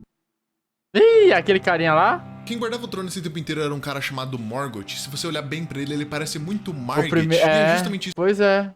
Isso porque eles são irmãos. Irmãos que sofreram de uma maldição. A maldição do agouro. Morgoth e Margit são filhos de Marika, filhas da deusa dessa área. E essa maldição foi só passada pra 3 pessoas nessa família inteira. Margit, o Morgoth e um cara chamado Morg. Essa maldição fez com que eles tomassem essa forma bizarra, cheia de chifres e de uma forma meio esquisita e diferente, e por isso eles ficaram condenados a ser escondidos da vista do público pelo resto da vida deles e serem exilados. Morgoth guarda a entrada da árvore como rei de Liendel porque ele foi o único que voltou pra Sala do Trono depois da Guerra do Despedaçamento. E é aqui onde a batalha começa. Morgoth é um ser que, assim como os outros, ainda desprezam o poder do Maculado. Para ele, a gente é só um pedaço de carne ligado à chama da ambição que eles tanto gostam de falar sobre a gente. E se ele acha isso realmente, eu tenho pleno prazer de mostrar um pouco pra ele do que essa chama é feita.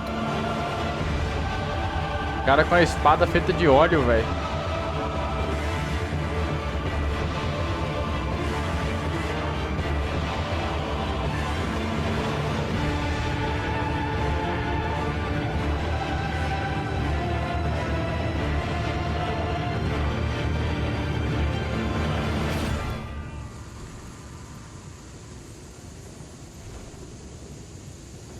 Com o Morgoth derrotado depois de tanto tempo, eu acho que agora a gente finalmente conseguiu chegar no fim da nossa jornada. Ele era a última coisa que protegia a gente de finalmente chegar no nosso objetivo. E agora que ele tá derrotado, acabou.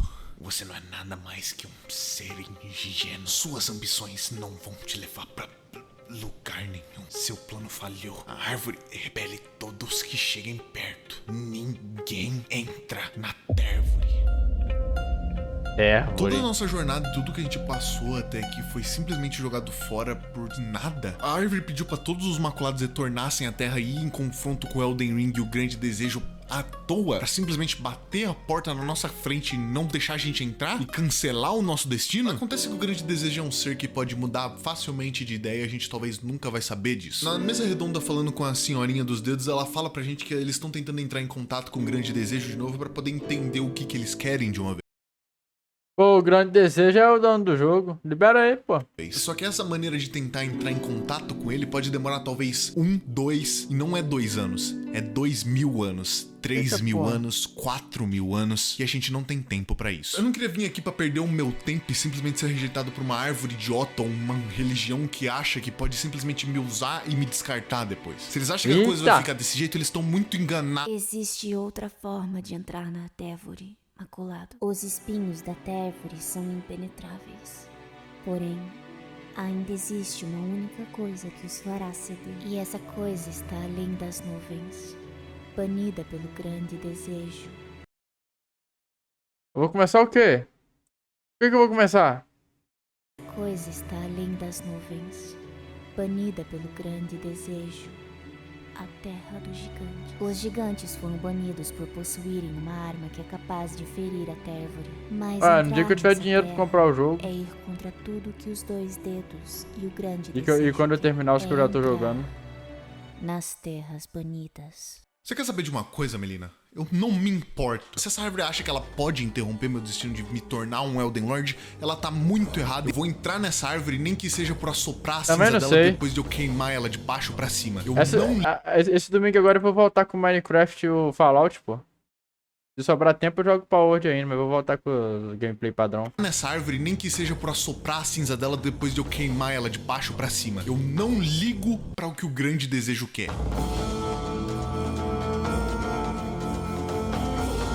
Tal do pão com feijão doce, né, velho?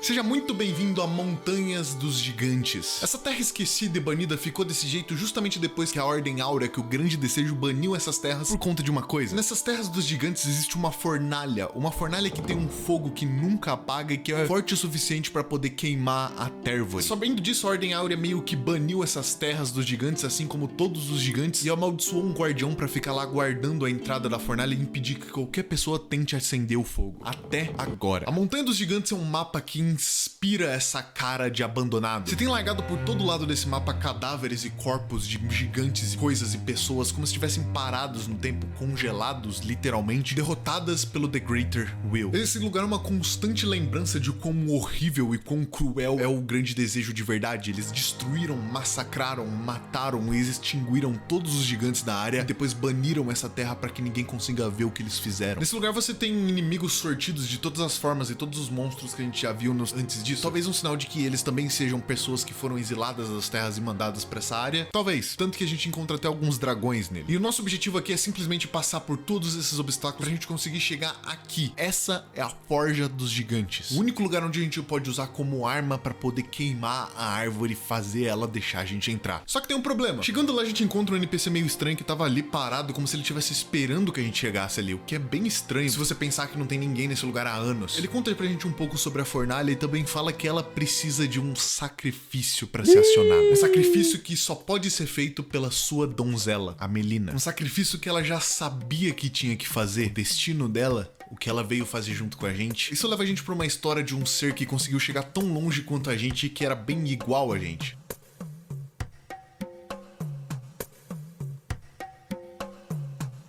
Existe um Imaculado que conseguiu fazer o que nenhum dos outros conseguiu fazer. Ele conseguiu passar por todos os obstáculos e finalmente chegar mais longe do que qualquer outro. Ele tava pronto pra entrar na Forja dos Gigantes e conseguir pegar o posto dele como Elden Lord. Até que uma coisa aconteceu. Ele não conseguiu lidar com o fato de que ele teria que sacrificar a alma da donzela dele pra poder simplesmente conseguir acender o fogo e fazer a árvore queimar. Então ele procurou outra alternativa. A chama frenética. Com a chama frenética ele obviamente conseguiria acionar a fornalha sem precisar sacrificar a sua donzela, sem precisar fazer nada. Mas isso ia vir com um preço que ele não sabia que ele ia pagar. Ah, Imaculado.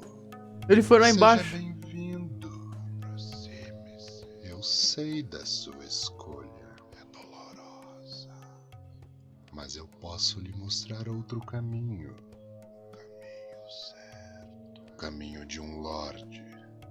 Venha comigo. Eu lhe guiarei. A chama frenética não se importa. Ela quer destruir, consumir e se tornar tudo. Ela é incontrolável. E nesse processo ela acabou destruindo a mente do nosso querido cavaleiro que ficou conhecido como Vaike. Ele não conseguiu acender a chama. Na verdade, o Vaike enlouqueceu muito antes de sequer conseguir se sacrificar de verdade. E terminou essa jornada perdido, enlouquecido, no meio da neve. Eu vou te colocar pra descansar, velho amigo. Você merece. Chegando perto da fornalha, a primeira coisa que a gente consegue ver sem a mínima sombra de dúvidas é esse monte de carne gigantesco chamado Gigante de Fogo. Isso que você tá olhando nesse exato momento é o último dos gigantes, uma raça que foi completamente extinguida pela Ordem Áurea e o Grande Desejo, simplesmente por ser uma ameaça à árvore e o Grande Desejo. Mas esse aqui tá aqui justamente porque ele foi amaldiçoado a viver todos os restos da eternidade. Nossa, eu lembrei de um jogo, eu não sei qual, mano, que tem mais ou menos isso daí também, tá ligado? Que o cara, você tem a opção de... eu lembrei, é em Red Dead Redemption, tá ligado? 2, se não me engano. Onde tem um easter egg lá que tu encontra um doidão lá. Aí ele é o único da espécie dele, aí tu tem a opção de acabar, né? Extinguir de vez a raça ou então deixar ele viver. Pô, muito... É foda, velho. Dele protegendo a única arma que é capaz de destruir aqueles que amaldiçoaram ele. E infelizmente ou felizmente pra ele, ele vai ter que sair do nosso caminho.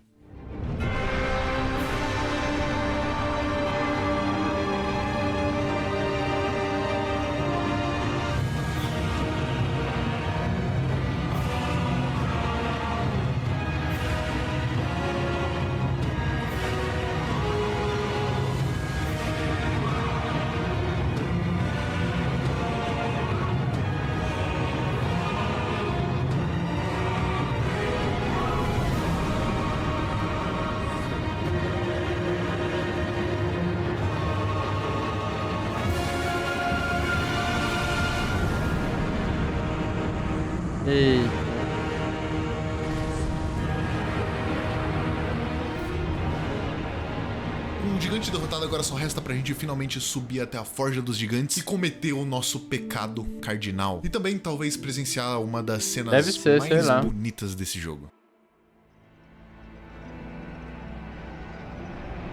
Esse mundo precisa de reparo. Esse mundo precisa de morte. Morte indiscriminada. Que o grande desejo pague pelo que fez com essa terra. Não tenha medo de cometer esse pecado cardinal. Os dois dedos perderam seu propósito há muito tempo atrás. Obrigada por me guiar até aqui. Mas um dia, o escolhido também se encontrará com a morte destinada. Ele se sacrificou. Adeus, Imaculado. Até uma próxima vez.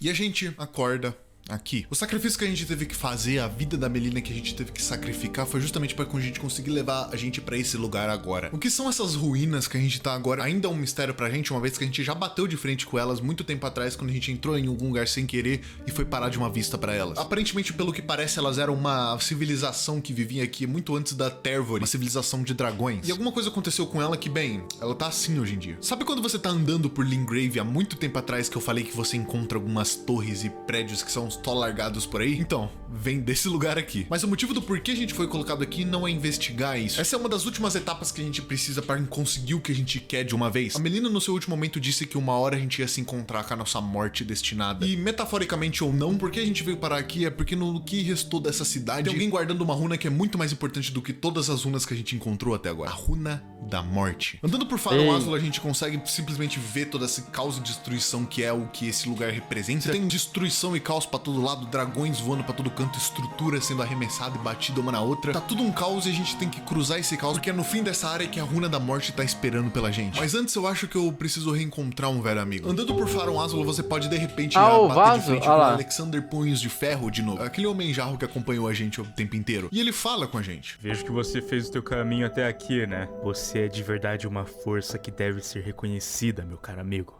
A sua força em luta é de se comparar a de um deus.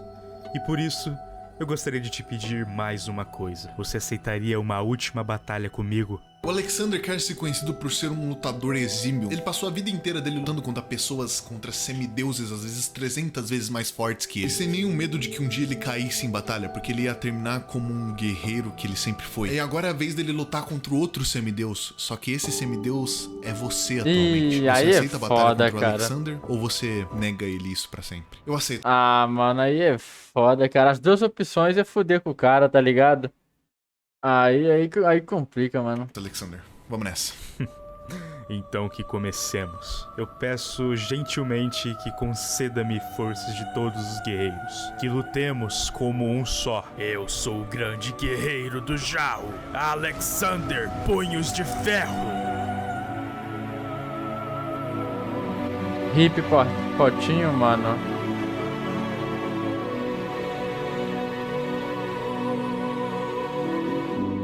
Depois que a gente derrota o Alexander, infelizmente, ele escolheu isso pra ele. Ele fala pra gente que ele já imaginaria que ele não ia nunca na vida dele ganhar essa batalha e que ele tava indo até a morte dele. Mas ele diz pra gente de uma forma até que sorridente e feliz, que... Todo vaso uma hora quebra. Mas, pelo menos Alexander, Punhos de Ferro, viveu até o seu último dia. Como um guerreiro.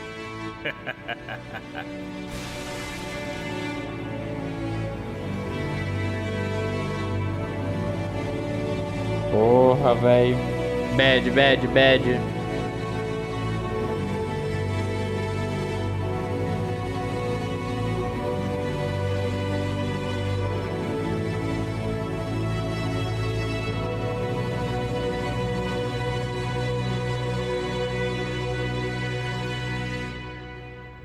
Eu vou sentir sua falta, Alexander, mas pode deixar que a sua força sempre vai estar comigo. Depois de cruzar a área inteira, a gente finalmente bate de frente com uma batalha um tanto quanto importante. Caralho, Clérigo Bestial. A primeira reação natural que você tem quando você entra nessa batalha é que você tá meio confuso, porque você não faz nem ideia de com quem que você tá lutando. Ele é um semideus ou ele é só um boss normal? E isso é até engraçadinho, porque nas primeiras vezes que você luta com ele, você não entende realmente o peso do quão importante é essa luta que você tá tendo, até que ele se apresenta de verdade pra você. Esse é o Maliketh, o Lâmina Negra. A runa da morte, manifestada pra gente numa forma de uma arma, guardada por um guardião da morte. Quão irônico é isso?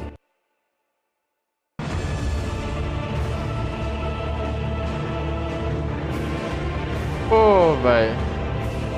Lembrou o lobinho de Bloodborne um pouquinho, velho. Tá porra. Tá porra. Bicho é louco.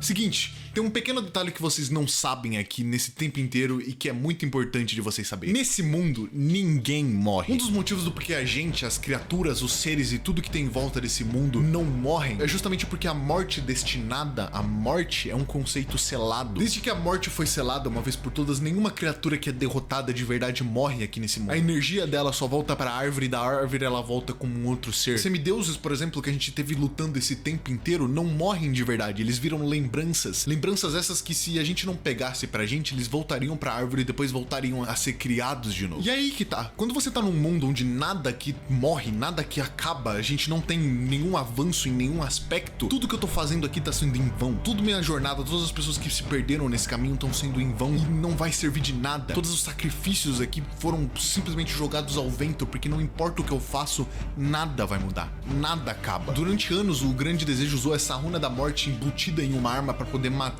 e aniquilar todo mundo que era contra eles. Eles tinham um guardião que era uma sombra da Rainha Marika e que fazia tudo o que eles quisessem, da forma como eles quisessem. Ninguém em Elden Ring poderia morrer se essa pessoa não se opusesse ao Grande Desejo. Ao mesmo tempo, eles se escapavam da morte destinada pra sempre, porque eles só morreriam se eles fossem mandados pra ser mortos, eles nunca seriam. E sabe de mais uma coisa? Eu tô de saco cheio disso. Agora, com essa runa aqui solta, tudo que um dia tinha escapado das garras do destino, tudo ser, toda coisa que selou sua morte destinada pra que ela nunca chegasse, tá à mercê do destino, incluindo a árvore. Quer saber de mais uma coisa? Eu acho que tá na hora da morte bater na porta deles.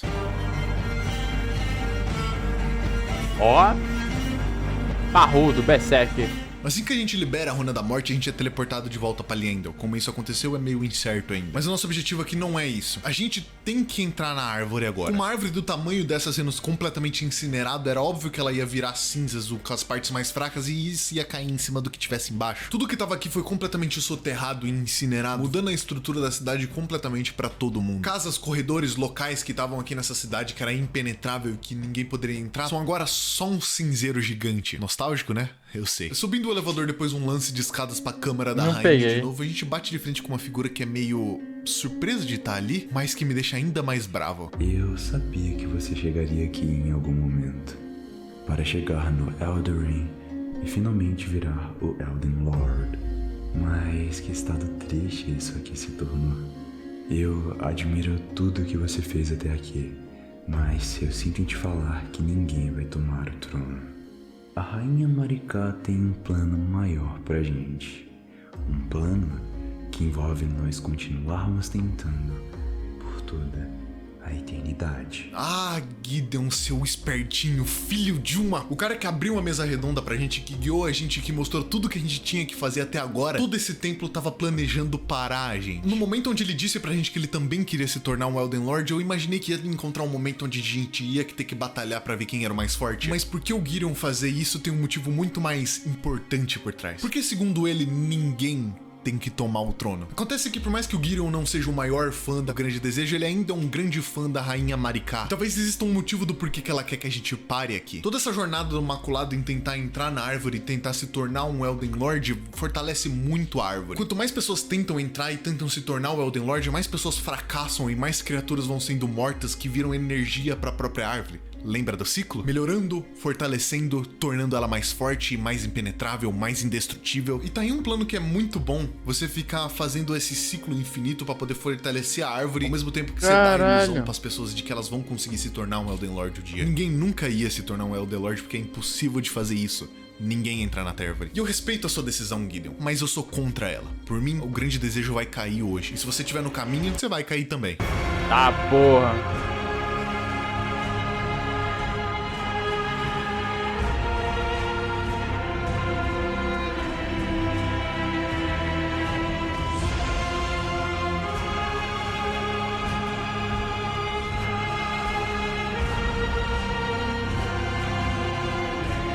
o Sr. Gideon Ofnir morto, a gente finalmente tem o nosso caminho liberto pra tomar o que é nosso de uma vez. Mas uma coisa que eu tava matutando na minha cabeça esse tempo inteiro, eu ainda não tenho uma resposta certa. E eu quero descobrir. Venha até mim. Todos Ah. para você. Eles só estão te usando. São só mentiras. Seu lugar é aqui. É A a... ordem dos Maculado, lembre-se da sua missão. Na porta do trono a gente bate de frente com ninguém mais, ninguém menos que o primeiro Elden Lord. Godfrey, o primeiro Elden Lord, também conhecido como o primeiro Maculado. Depois que os Maculados foram expulsos da Terra, isso também incluiu o primeiro Elden Lord, que tinha se tornado o primeiro Maculado. E agora que Marika pediu pra que todos os Maculados voltassem, aqui tá ele. A luta contra esse cara é algo pra lá de especial e bem feito, bem construído, Ah, caralho, eu amo essa luta. Você se sente lutando contra um ser que é absurdamente poderoso, mas ao mesmo tempo você tem o poder pra lutar contra ele. Tudo que você fez até aqui fez você ter o poder suficiente pra topar de poder com um deus. Tanto que depois de um tempo lutando contra ele, ele entende com quem que ele tá lutando contra e decide parar de brincar. Ele se revela de uma forma como um lutador chamado Horalu. E meu amigo, é aqui que a porradaria come solta. Eita porra. Largou a espada e foi no punho. É isso, é o que eu falo, mano, meu irmão. O punho, meu irmão, é mais doído de todos, velho. A arma mais letal é o punho, pô. Amigo, é aqui que a Aí, porradaria ó, o bicho come virou um solta. berserk, o bicho ficou maluco. É isso.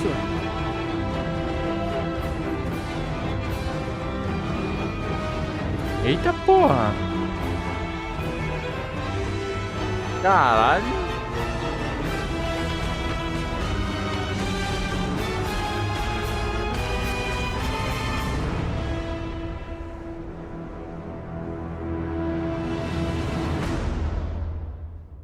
Com Godfrey destruído, eu acho que agora as coisas finalmente estão pro nosso lado. Não tem nada na nossa frente prendendo a gente de enfrentar a árvore de uma vez por todas. Nem mesmo ela mesma. Nada que possa impedir, nada que possa parar a gente. Tá na hora do grande desejo cair. Entrando na árvore, a gente encontra uma sala com nada além de um pedestal nela. E uma pessoa presa num arco. Essa pessoa é a Marika, a deusa da Ordem Áurea. Mas também é Radagon. Radagon era um guerreiro muito poderoso que virou o marido de Marika e em um ponto eles se juntaram. Literalmente. Quando Marika destruiu o Elden Ring na Guerra do Despedaçamento, Radagon fez tudo o que ele podia pra poder reparar ele de volta. Mas ele não conseguiu. Mas o grande desejo puniu os dois como se eles fossem um só, independentemente do que eles fizeram, fazendo eles ficarem presos pra sempre aqui dentro. Até agora. Marika de alguma forma se solta do arco de runa que tava prendendo ela e assim que ela cai no chão, alguma coisa estranha acontece com ela. Porque ela deixa de ser Marika e vira Radagon da Ordem Áurea. A arena desse boss é algo que eu fico meio maravilhado porque ela dá um sentimento de calmaria ao mesmo. Caraca, velho. Agora vai. Tem um boss. Não, a gente derrotou o boss. Agora vai. Não, outro boss. Tá, beleza.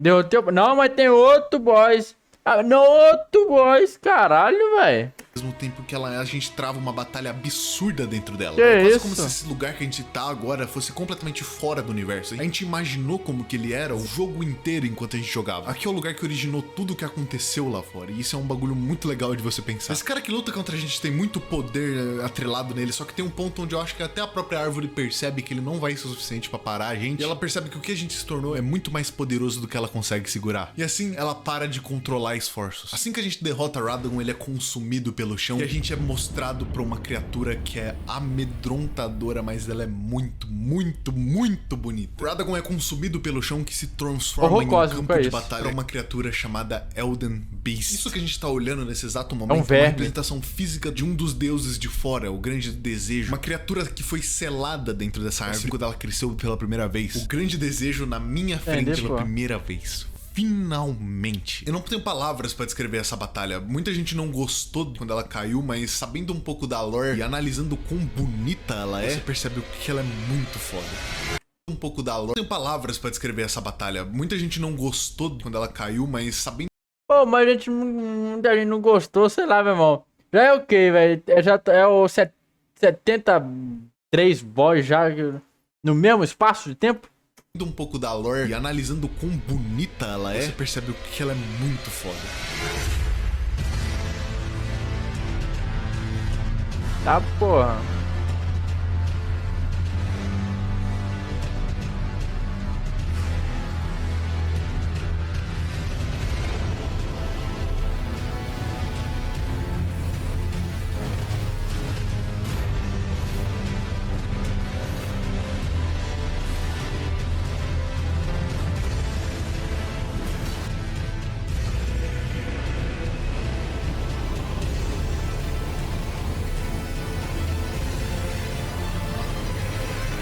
tiver mais um boss aí de novo, aí é loucura, velho.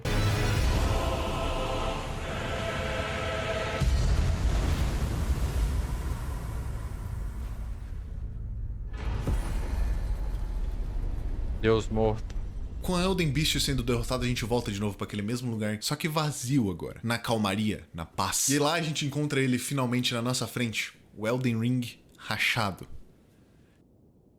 E é aqui que a gente tem algumas escolhas pra gente fazer. E eu espero que vocês estejam preparados. Antes que você pule essa parte do vídeo, eu só quero dizer que eu não vou contar todos os finais aqui. Só os 3 principais finais que eu conduzi durante essa história inteira que eu contei pra vocês. Entendi, que pudessem acontecer. Nós podemos simplesmente reparar o Elden Ring e nos tornarmos o Elden Lord de novo. Continuando esse ciclo que foi colocado pela Ordem Áurea. Isso faria com que tudo que a gente passou até agora, nada mudaria. As mesmas regras, os mesmos jeitos como funciona. A única diferença é que a gente estaria no topo agora. O grande desejo ainda teria o poder sobre o mundo. Ele ainda decidiria como que as regras funcionam, escolhendo quem que vai liderar, quem que vai ser aprisionado e quem que vai ser extinto. Esse é o final padrão do jogo, o final que você escolhe caso você não tivesse feito nada e você tivesse só passado pelo jogo matando todo mundo e até esse ponto aqui. Agora pro segundo final, esse aqui é meio diferente. Os 3 dedos, a chama frenética. Vamos colocar aqui que esse é, bom, pra colocar tudo pra fuder mesmo. O grande desejo não vai estar mais no controle, o que significa que quem vai tomar conta vai ser a chama frenética. Aqui tudo vai pegar fogo, todas as criaturas, todo mundo vai pegar fogo e vai ser destruído. O grande desejo não vai ter...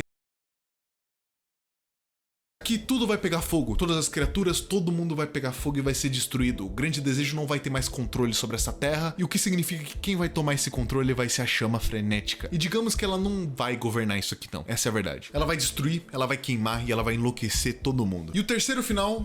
Bom, nesse final, a Ranni proclama o fim do grande desejo de toda a Ordem Áurea. Ela impõe sobre as terras um novo deus e chama isso de Era das Estrelas. Esse final ele traz de certa forma mais liberdade pra terra onde a gente tava, uma vez que o grande desejo não ia estar mais comandando nada e quem ia estar comandando era esse deus das estrelas. Mas tem um porém, você não ia se tornar o Elden Lord. Não existem lords. E sinceramente eu entendo o que vocês devem estar pensando agora. É uma escolha muito difícil de fazer. A nossa missão aqui sempre foi tomar o nosso posto como Elden Lord e continuar o grande desejo, continuar toda essa criação que eles fizeram. Nós só existimos porque o grande desejo fez com que a gente existisse um tempo. Ninguém sabe o que pode acontecer se esse ciclo for quebrado. O grande desejo foi quem moldou e criou essa terra desde o começo. Só que aí que tá. Isso não significa que isso foi bom. E quer saber de mais uma última coisa? Morte à Ordem Áurea.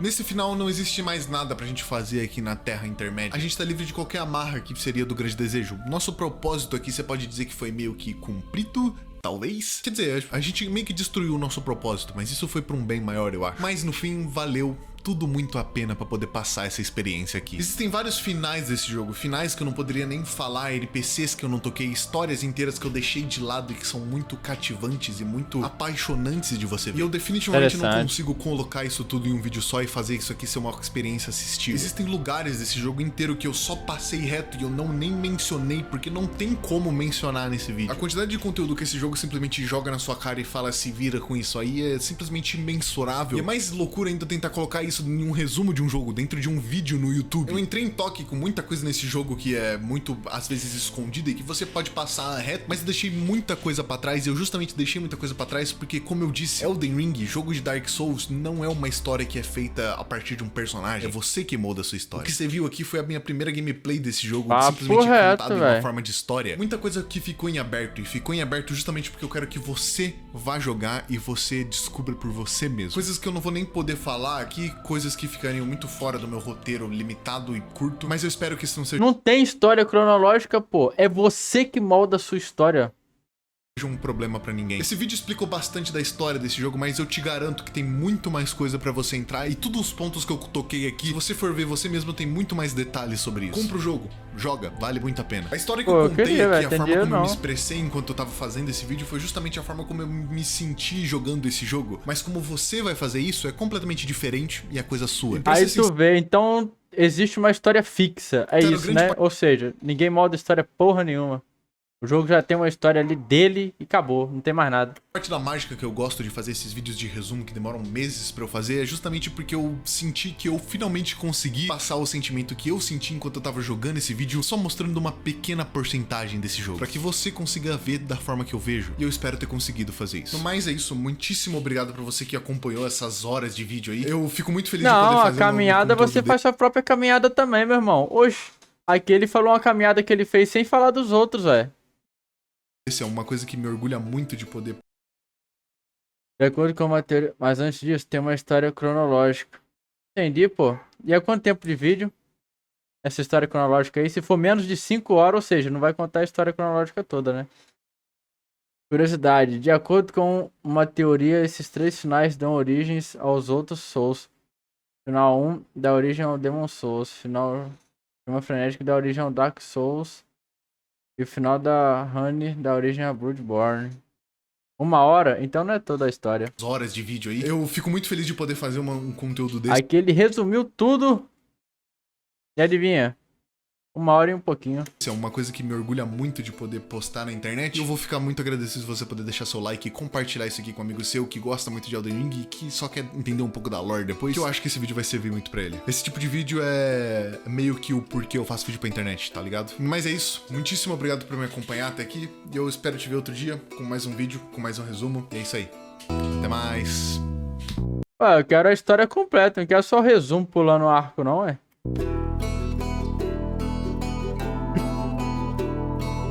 Quero que a história cite todos os lords ali, toda a sua origem. Isso que é uma história completa, pô.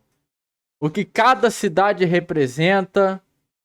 O que cada personagem representa. Isso é uma história completa de um game, tá ligado? Uma história tem que contar tudo. Que nem foi o vídeo de Sandman. 4 horas e pouco pra contar toda a jornada do Sandman, porra. E ainda não duvido nada do nosso querido Rino lá ter enxugado algumas coisas ali. É a primeira parte? Entendi, pô.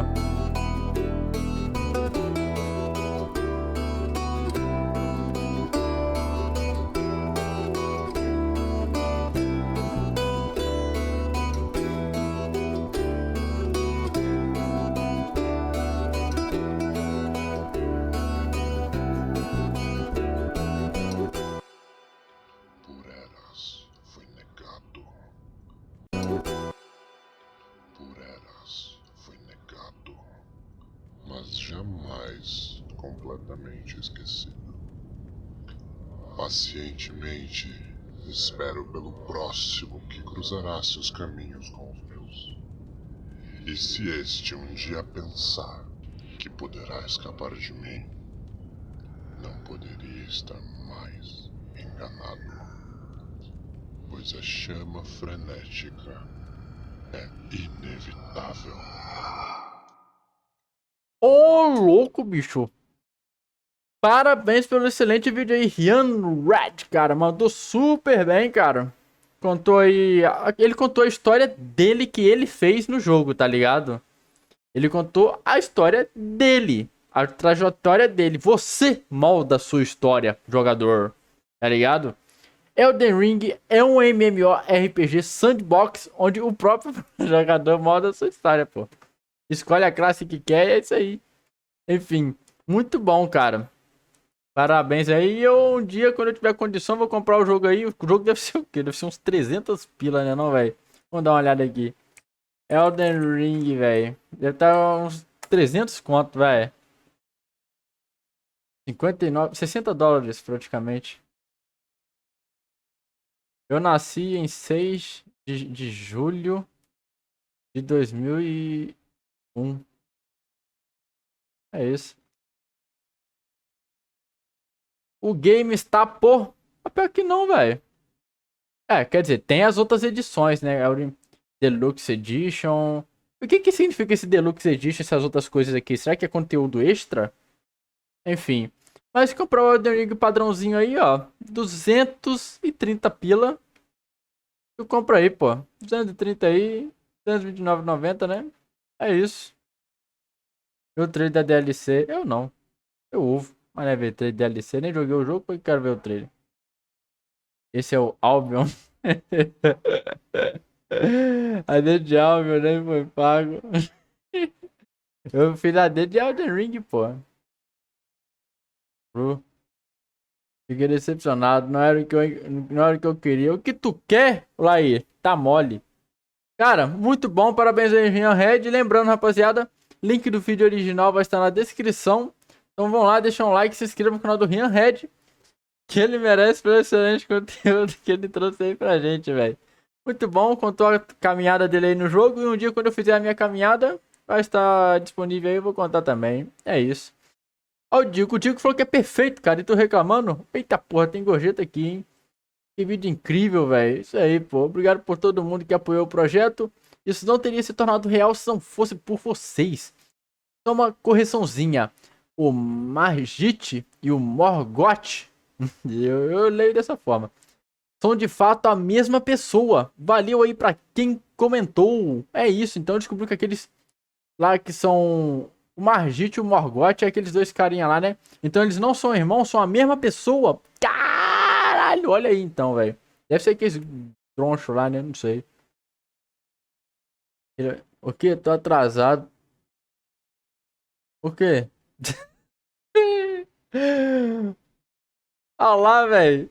Eu quero a cronologia. Que mané cronologia, meu irmão? Aposto que tu seria o cara que assistia Karo no Kyokai na ordem cronológica, né, safado? Tá se entregando aí, ó. O Lai só consome obra se for em ordem cronológica, senão ele não entende. E a DLC, vou ter que ver então, né, velho? Tô enchendo meu cunhão aí. Deixa eu ver essa DLC aí, velho. Onde é que tá o trailer dessa DLC? Tá por aqui na Steam?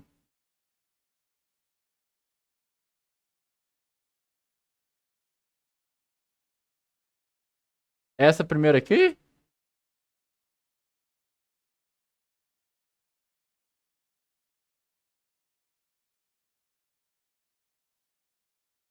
Tá traduzido? Tem alguma tradução lá ou não? DLC, ó. Peggy 16. É isso. Ah, não tem legenda automática também? Foda-se.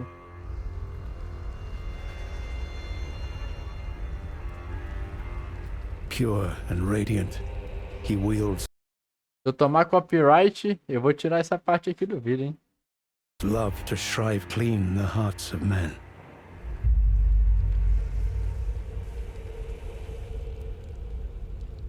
There is nothing more terrifying.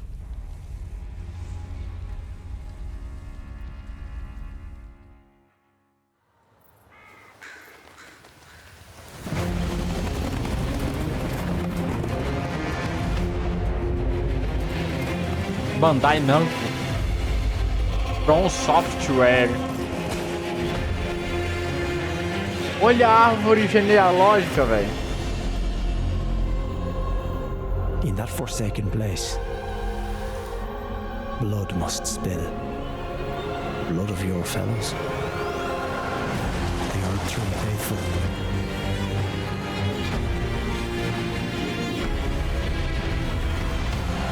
They were never saints. They just happened to be on the losing side of a war. Eita, o chup-chup.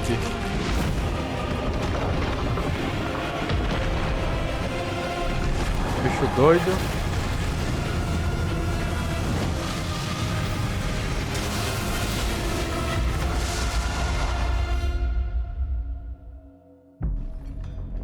Mother, Proba. wouldst thou truly lordship sanction in one so bereft of light? Aquele ali é o outro irmão lá, né? Do Randandan.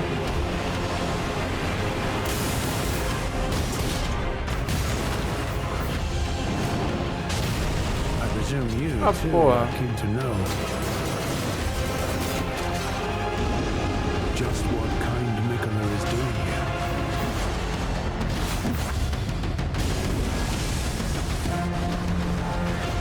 Ó, o hipopótamo.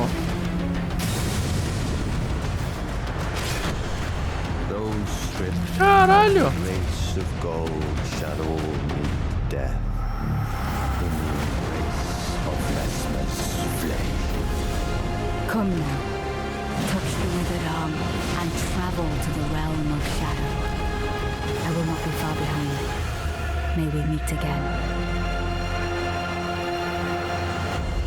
Elden Ring. Shadow of the... Não sei. Erd 3.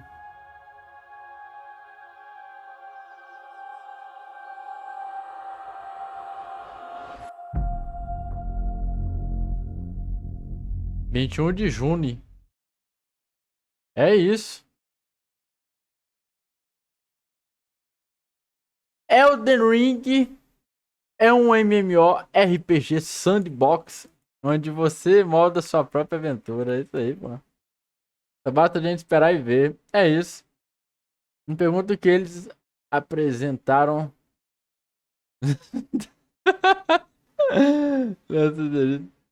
Acho que não é. MMO, nem lembro o que significa MMO, velho. Acho que é multiplayer, alguma coisa, né? Não sei. Cara, o que que precisa pra rodar o jogo? Deixa eu ver se meu PC roda, velho. É, ver todos os 14 idiomas, velho. Tem português do Brasil. Pelo menos na legenda, né, velho? Ah...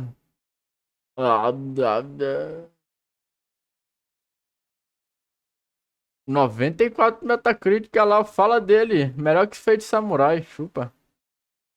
Requisitos do sistema. O mínimo para jogar requer um sistema operativo e processador de 64 bits. Tá ok. Operativo 10, né? Ok. Intel Core i5. 8ª geração, né? O meu tá dentro dos parâmetros. Memória RAM 12 GB. Tá dentro dos parâmetros. GeForce tá dentro dos parâmetros. Ué, gente. Deixa eu ver o recomendado. i7. PCI de RAM. Nvidia. Ué, acho que dá pra me rodar esse jogo aqui com o gráfico no máximo, hein? Só acho, hein? Tá de boa. Sei que era um jogo mais pesado, mas até que não é tão pesado, não. Acho que essa nota já aumentou, não? Sei não, velho. Será que clicar aqui a gente vai pro Metacritic? Deixa eu ver.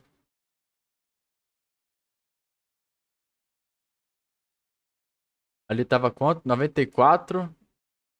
Caralho, aumentou sim, pô. Aí, ó.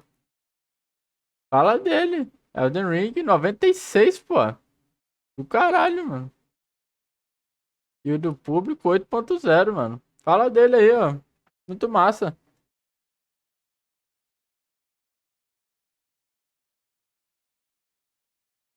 Muito bom, muito bom. Excepcional.